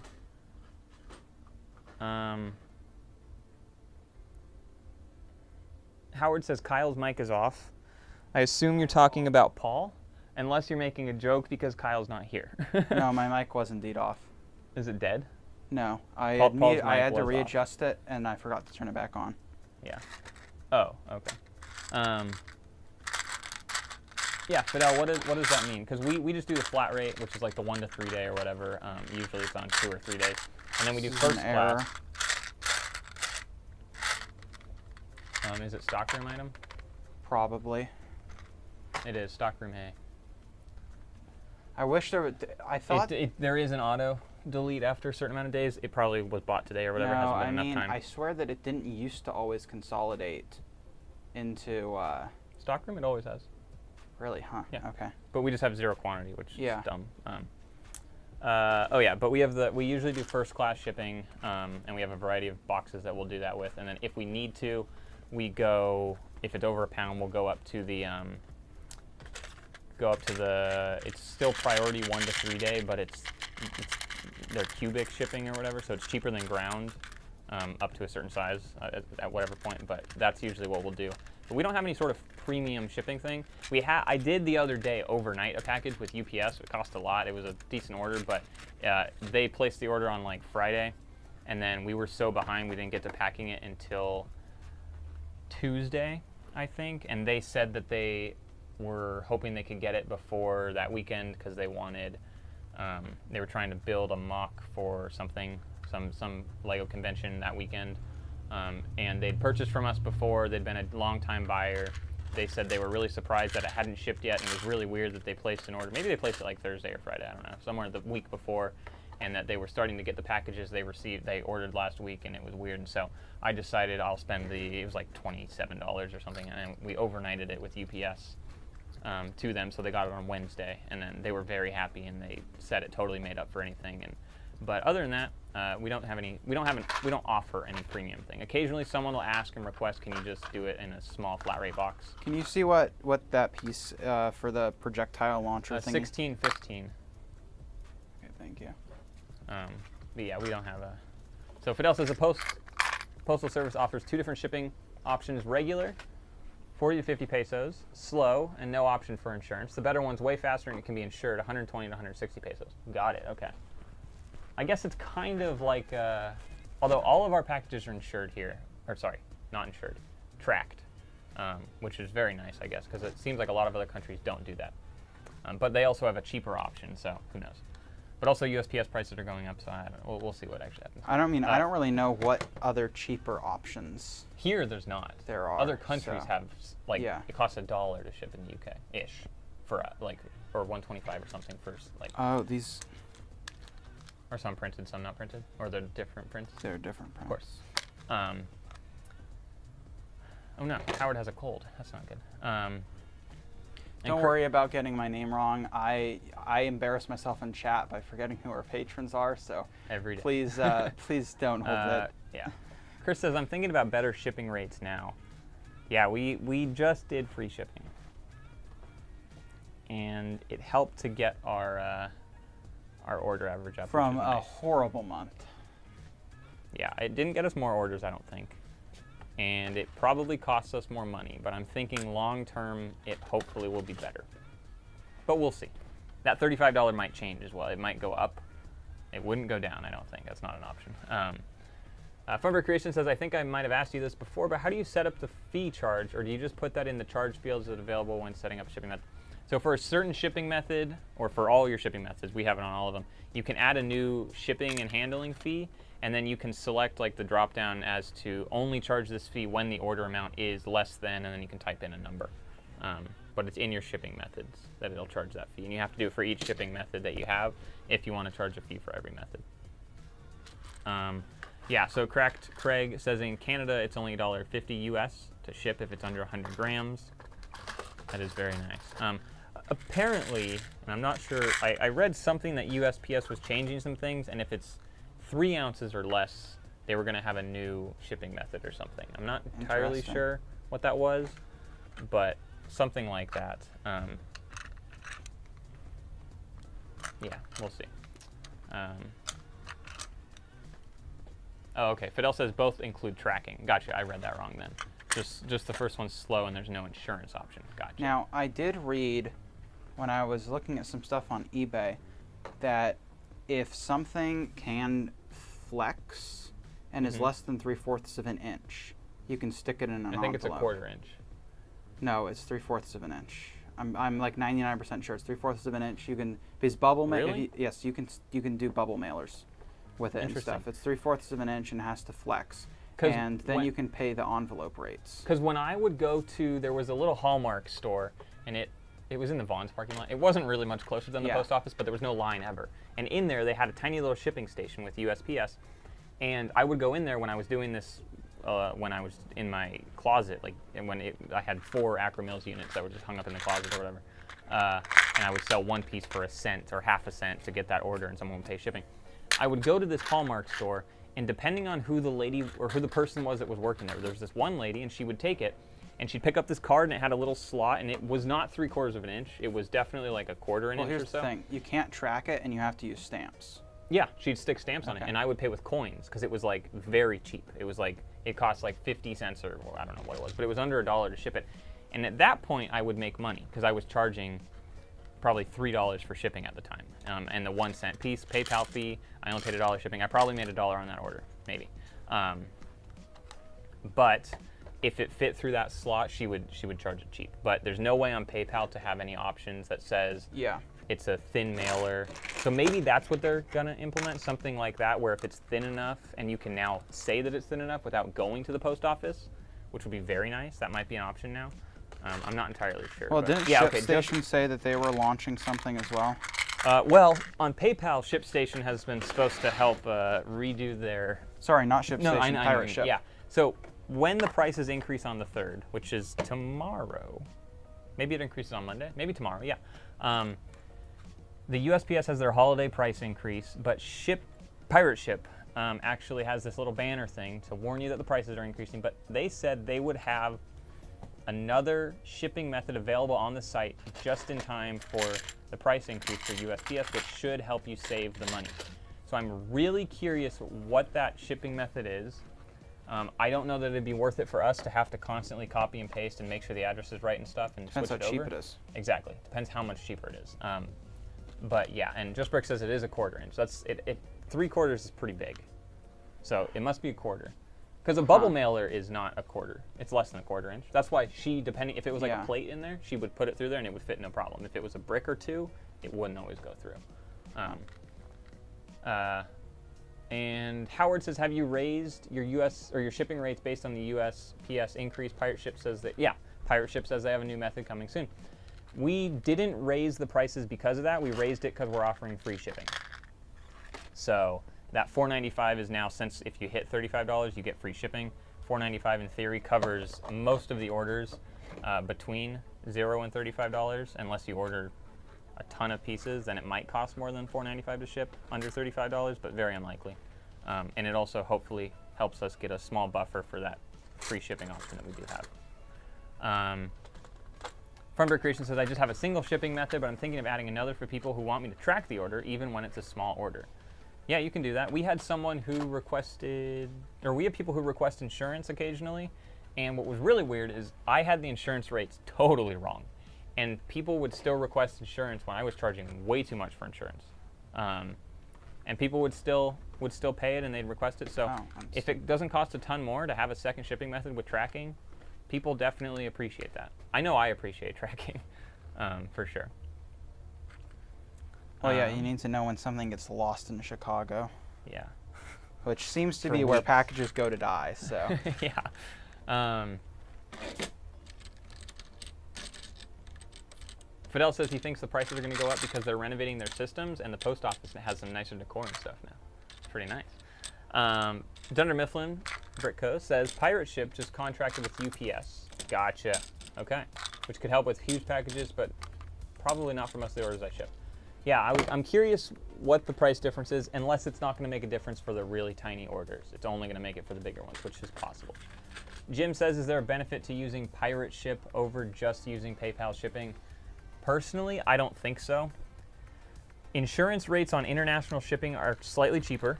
Not cheaper. Or wait, are they cheaper or they're included or something? It's a little bit better for international shipping with insurance. And there's a couple other things, like very small things. The downside is I don't currently think there's a way to implement any of the syncing. Like, it doesn't know when you got an order, so you can't just print out a shipping label for the order. So you have to copy and paste or type in someone's address, which to us is not only inconvenient and takes more time, but it's a risk, because if we type that address in wrong and it doesn't catch that it's the wrong address, because maybe we typed in an address that's real, it just doesn't have to be this person's address. Then especially because we used to use it a lot for international orders, and if it doesn't make it there and we have to refund them because it's also going to cost a lot, you know, just in shipping. So that's like doubling your loss potentially, sometimes tripling your loss. Yeah. Howard says they also double the insurance from $50 to $100 on flat rate. That is also true. On PayPal, you have to pay the extra, I don't know what it is, like $125 or something like that, I think, for the extra $50 if you wanted to get your $100 on flat rate. Howard also says Pirate Ship has cheaper rates on flat rate. Oh, really? 85 cents cheaper for the padded envelope. I use Pirate Ship for anything over a pound. I did not know that, actually. I did not know. We don't actually have flat rate envelopes. We only have flat rate boxes, and that's because we have other boxes that are larger than an envelope but can still ship for under a pound. So usually I won't jump it up to that flat rate. We also have small flat rate boxes. Occasionally someone will request that. Very weird. But rarely do we do stuff that's... We had a couple envelopes that were sitting on our shelf over there, and someone requested, can you do it so it ships faster and I'll pay the extra, and we've done it. But we're out of envelopes, but we just use other stuff and it seems to be totally fine. Fidel says, for example, regular shipping is $40 to $50, but I charge $60 to cover any variation and to partially cover transportation because I need to take Uber or the bus. Oh yeah, you definitely need to factor in all that stuff. We also build in our PayPal fee to our shipping, so we expect that our shipping costs, for the most part, not always, it's totally different, helps to buffer that PayPal fee that we get. PayPal fees suck. Fidel says, what brand is your label printer? I'm starting to question if that would be a good investment for my store. Label printer is a good investment for your store. It is, as long as you're not spending a ton. Ours is Beepert, B-E-P-R-T. Beepert, B-E-E-P-R-T. B-E-E-P-R-T. We got that for $54 or $56. $54 to $56. It was used on Amazon. It has made it the year and a half we've been in here, and it's fantastic. It's well, super you were helpful. saying on Shane's stream on BrickBucks that it was like the single most money-saving thing that we've done so far. I don't know, money-saving. It's the single most time-saving thing we've had. And that's because currently, or not currently, but a lot of people, depending who you are and what you do, you might just print out on a piece of paper on a regular printer and you'll cut it out and then you tape it on, which is fine, but it takes a lot of time. Or some people have the labels, stickers that you can put in a normal printer and it prints it out, and then you peel off the sticker. The downside of that is when you print it out, depending how many labels you're printing and stuff, you might have to flip that paper around so it prints now the other label. And you're paying for those labels, which cost more than thermal labels. And it takes more time because you're dealing with a regular printer and stuff. The thermal printer, when I click Command key and hit enter, and that label's printed out 5 What? seconds. Oh, way less than that. Maybe 2 seconds. I mean, the printer itself prints the whole thing in probably a second or less. It's honestly waiting for the computer to send the signal to the printer. Probably 3 seconds or less, we have a label printed after we've actually purchased the label on PayPal.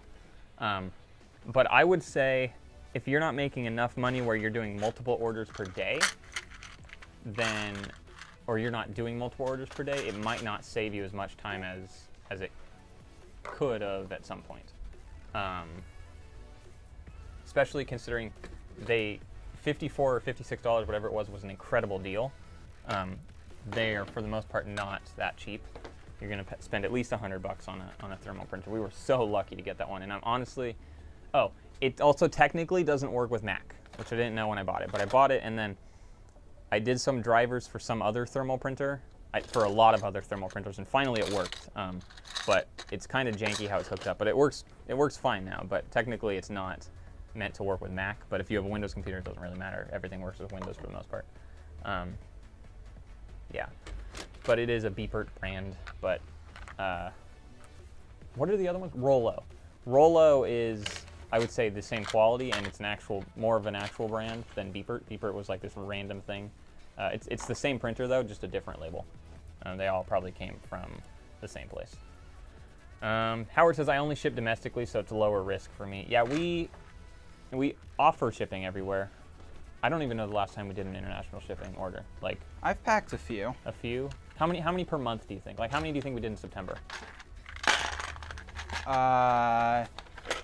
Less than 5, more than 3. At least I feel like. Okay, maybe we do a few a month then. Yeah. Is your mic still on? It is. Okay. You turned it off. It didn't die. I pressed mute because I needed to adjust where this I was. see. Gotcha. Funbrick says, I have a Dymo label, which is awesome, and I've already paid it off. Howard says, flat rate boxes save you several dollars. It'd be worth it for the rare occasion. Oh, we have a lot of flat rate boxes. We just don't have the bubble mailers. Maybe that's what you meant too, but we just don't have the bubble mailers. We have all the box sizes though. We don't have the regional boxes, and I know that would save money as well, but I feel like at that point it's almost too many shipping supplies that it just unstreamlines the packing process, and it kind of almost doesn't make sense to have that many, but maybe, I know the regional boxes as well, depending where it's shipping, is also worth it. Funbrick Chris says, I also only ship domestically, as it's so expensive to ship. That's why I think we don't get a ton of international orders, because it's so expensive to ship outside of the U.S. right now. I mean, I don't think it'll go down either. I think it's just expensive. Wait, just double checking, you have it configured that free shipping does not apply to international orders. Correct. Okay, yeah. good. It's only just on making the sure. domestic shipping method. That'd be a big problem. Yeah. Soulflame, welcome to the stream. How are you? We're doing pretty well. We are finishing up, or Paul is currently consolidating and putting away the last few parts of the thumbnail, the Sith TIE Fighter set, 75272, which adds about 1,000 pieces and 60 brand new lots to the store. Yeah. Rezwan, welcome to the stream. How are you? Said, thanks for getting my order, or sorry, thanks for shipping out my orders really fast a couple of weeks ago. No problem. We try, depending when you place the order in a day, we try to ship same day, but the past few weeks have been kind of a mess. There's just too many things going on outside of the store that occasionally that hasn't gone out same day, it'll go out the next day. Or there was like 2 days there were where a few days really where bad. orders just didn't go out. And we had to issue some refunds, which thankfully everybody was really understanding for the most part. Yeah. So, but saying that we ship same day if you place it by 1 p.m. means we need to ship it, or we can't just ship it 5 days later and say sorry. So that's why I did that overnight shipping to get that order to that person by Wednesday. I think that was, like 3 days ago. Made sure they got it by the day they needed it. Also, that one big order that we refunded for had a bunch of other missing pieces in it, so that was not a good. Just letting you know. What do you mean? Like they emailed back and said there were Yes, they emailed back and said there were a ton of missing pieces. So I'm thinking a bag got left out. Oh. But they said we didn't need to refund them anything else. You didn't refund anything? They said not to. That's but good, well, no? because we had refunded them like $10 or $15, and they added up the cost of the pieces, and they said that it had been less. Where's that bag then? I have no idea, but like it was a good chunk of pieces to where I'd be kind of surprised that they weren't Right, yeah. picked, especially. We have done that before, is we'll bag up an order and have all, like 5 different bags or whatever, and when we pack it, or it gets put on the cart and the bag falls out of the little bin or something, and then we only pack 4 of those 5 bags, and then they email us, but usually we find the bag. Yeah, and I have not seen a bag. I haven't seen a bag that has parts in it that look like they're from an order. Unless... I mean, there's that one that's been sitting by the computer, but that's ancient. That's extra pieces from a set. I don't know. That's weird. Okay, well. Howard says label printer is totally worth it. Started with a Zebra, now use a Rollo. Fidel says I do handwritten addresses on recycled paper because I don't even have a normal printer. I tape it to the box and bubble mailer. Yeah, and then you go to the post office and pay for it. That's an option as well. In the US, it's cheaper if you buy it at home on a digital platform versus going into the post office. One's missing. So there should be 2. That's weird. Okay, well, that makes more sense then, I guess. So there's 1 in a bag somewhere? Yep. Or a piece is... Oh, here it is. Oh, awesome. I found it. This is the piece I said I think you dropped. Maybe, I don't know. Where did it say it goes?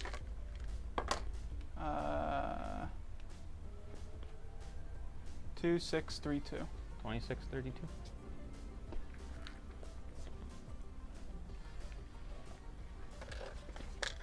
Okay, now we have 4.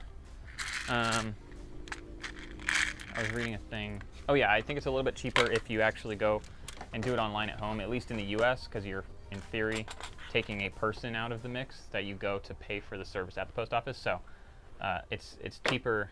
I don't know if it is in Mexico, but it is cheaper here. Dunder Mifflin Bricko brings up a good point, and this is why we haven't offered additional shipping or additional payment methods yet. It says, I use Pirate Ship because not all my payments go through PayPal. I have Stripe set up as well. That's why we haven't done Stripe or anything else where we can accept credit cards, because currently we use PayPal for all our shipping. But we have talked about getting other things, but then we would have to use Pirate Ship, and it doesn't implement like automatically with things. So we tried ShipStation for a short period of time, didn't truly set it up all the way, and we did the trial. So we will see. We'll see what we end up going to. We'll see when June comes around whether or not PayPal. When June of 21 comes around, yeah. When PayPal has their big ShipStation shipping update, we'll see what it is, and if we can figure out ShipStation enough with that where it makes sense to switch to them, and then. You know, honestly, I'm kind of surprised that hasn't been updated. Like, it feels like maybe just nobody from PayPal has logged onto the consumer side and knows noticed that banner's still there. Yeah. Yeah. Yeah, it's definitely a little weird. Very weird, actually. Soulflame says, my bad, I'm late again. That is okay. You're late every time. It doesn't matter. I think it's expected now.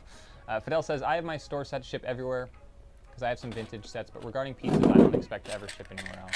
Soulflame says, I got mail from Japan once asking if I wanted to ship 10 Episode 2 Clone Troopers. That was only international request I've ever had. Just Brick says, maybe someone else got an extra bag. That's also possible. We put all our bins, the little white tubs, or a bin if it's a big enough order, next to each other, and all the pieces are stacked in those bins. Thankfully, people usually let us know when they get extra pieces. At least we think. Obviously, we don't actually know that, but people we do get a lot of occasionally emails. We'll give one extra piece. I don't know that we've ever given someone a whole bag and they've told us. I don't know that we've ever given someone a whole. We have definitely found the wrong bag, right? Well, there was that one time that orders got swapped.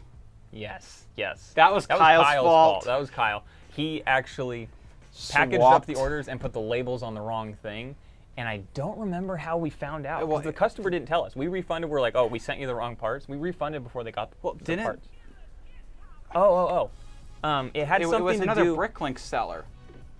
Or was that a different situation? No. I think it was something with the tracking number or something, because one of the items was like, it was either international or was some other thing where the tracking number didn't line up with the other order, and all of a sudden that's like, it hadn't delivered yet, and I realized something's wrong.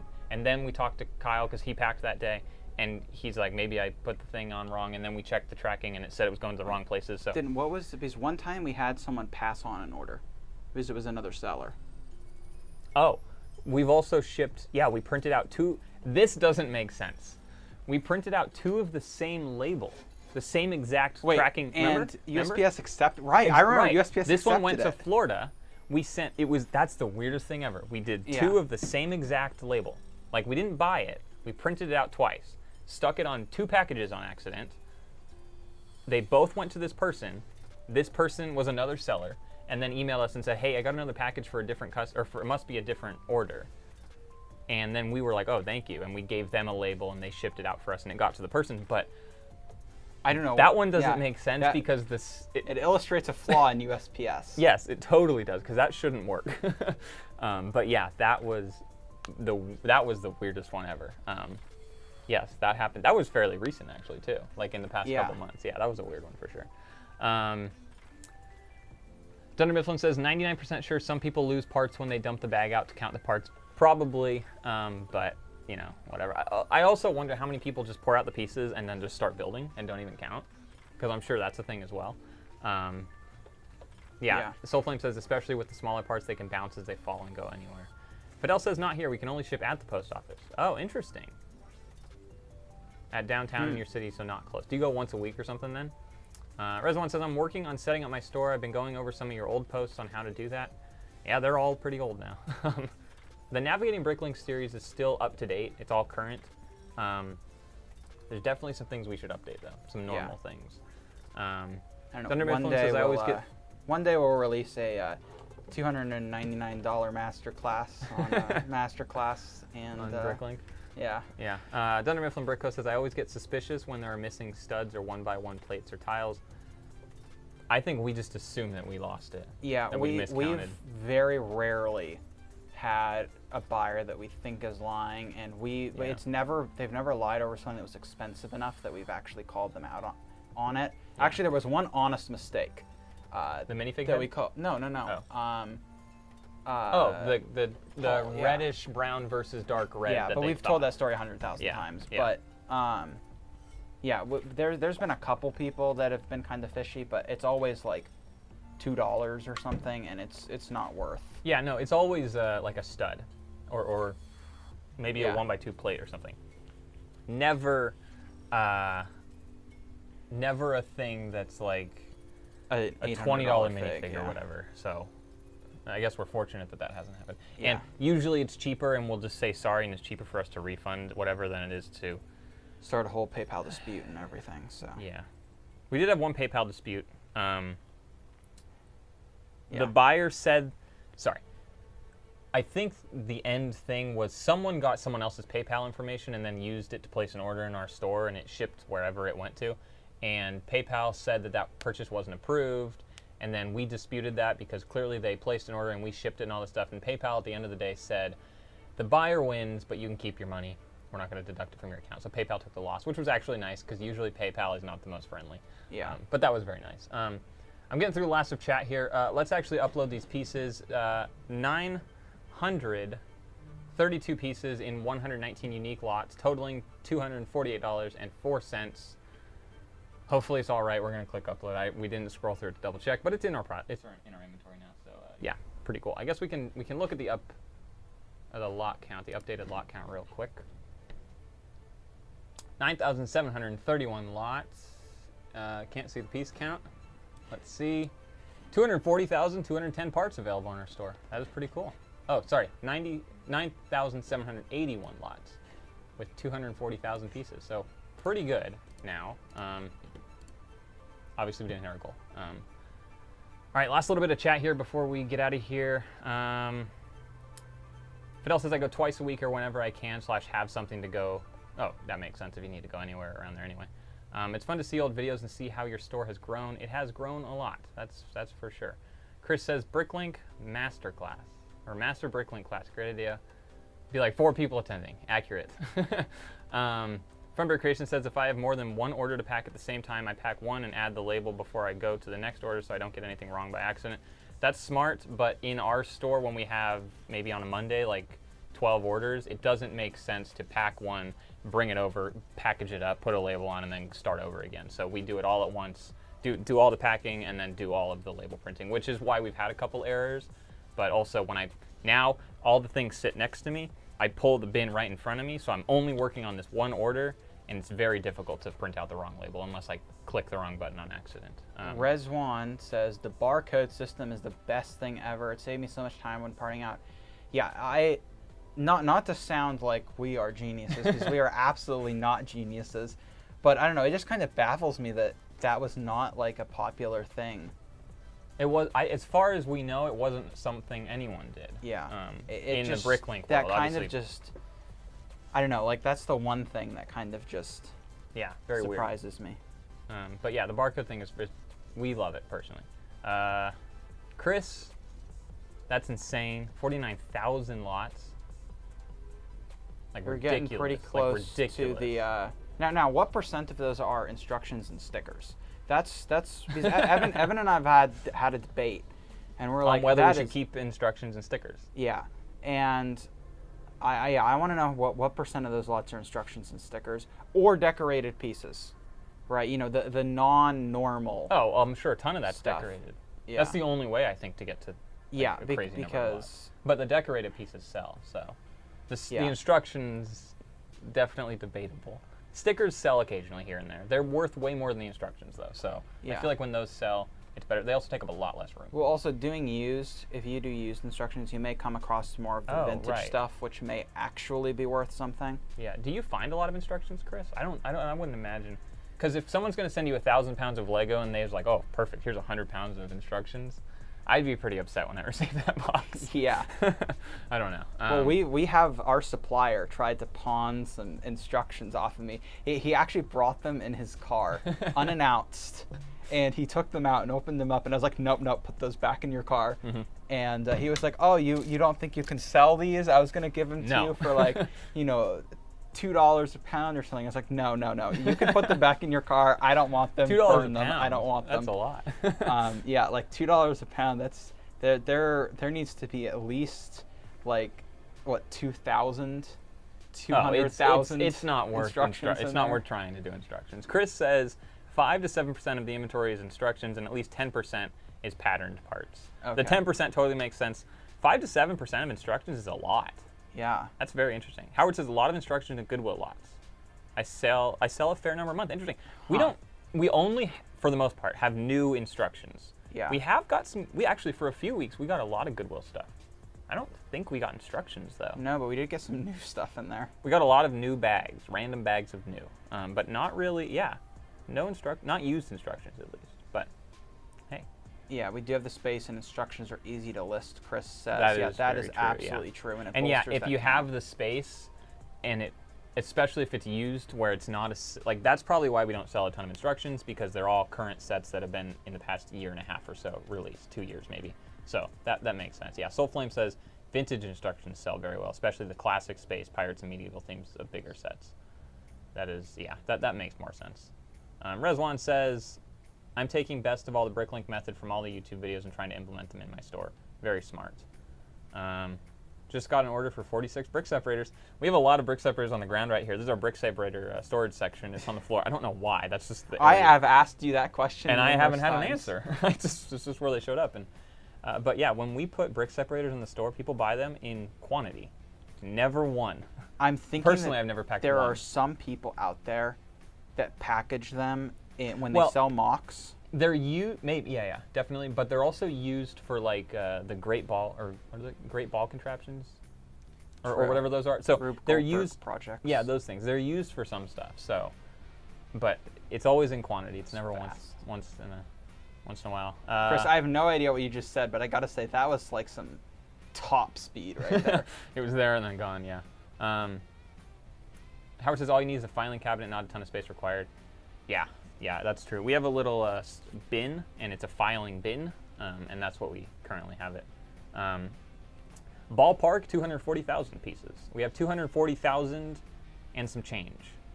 We just uploaded about 1,000 pieces, 900 something. Now, Fidel says barcodes might be one of your biggest contributions to the BrickLink seller community. I'd probably say Yeah. it's our only actual contribution. like when you really think about a method of doing something, we've pulled a lot from other people. Yeah. I think. I don't know that we've really Yeah. developed Well, much. Dan says, damn.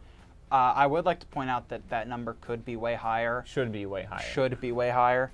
Had we maintained the pace that we had in the very beginning in terms of the amount of hours and the amount of work and the work ethic we were willing to put in, Yeah. we'd probably be double that. I don't know. Would you say double that? We'd be full in the garage, I think. I don't know that we'd be Yeah. double. I don't know if we can.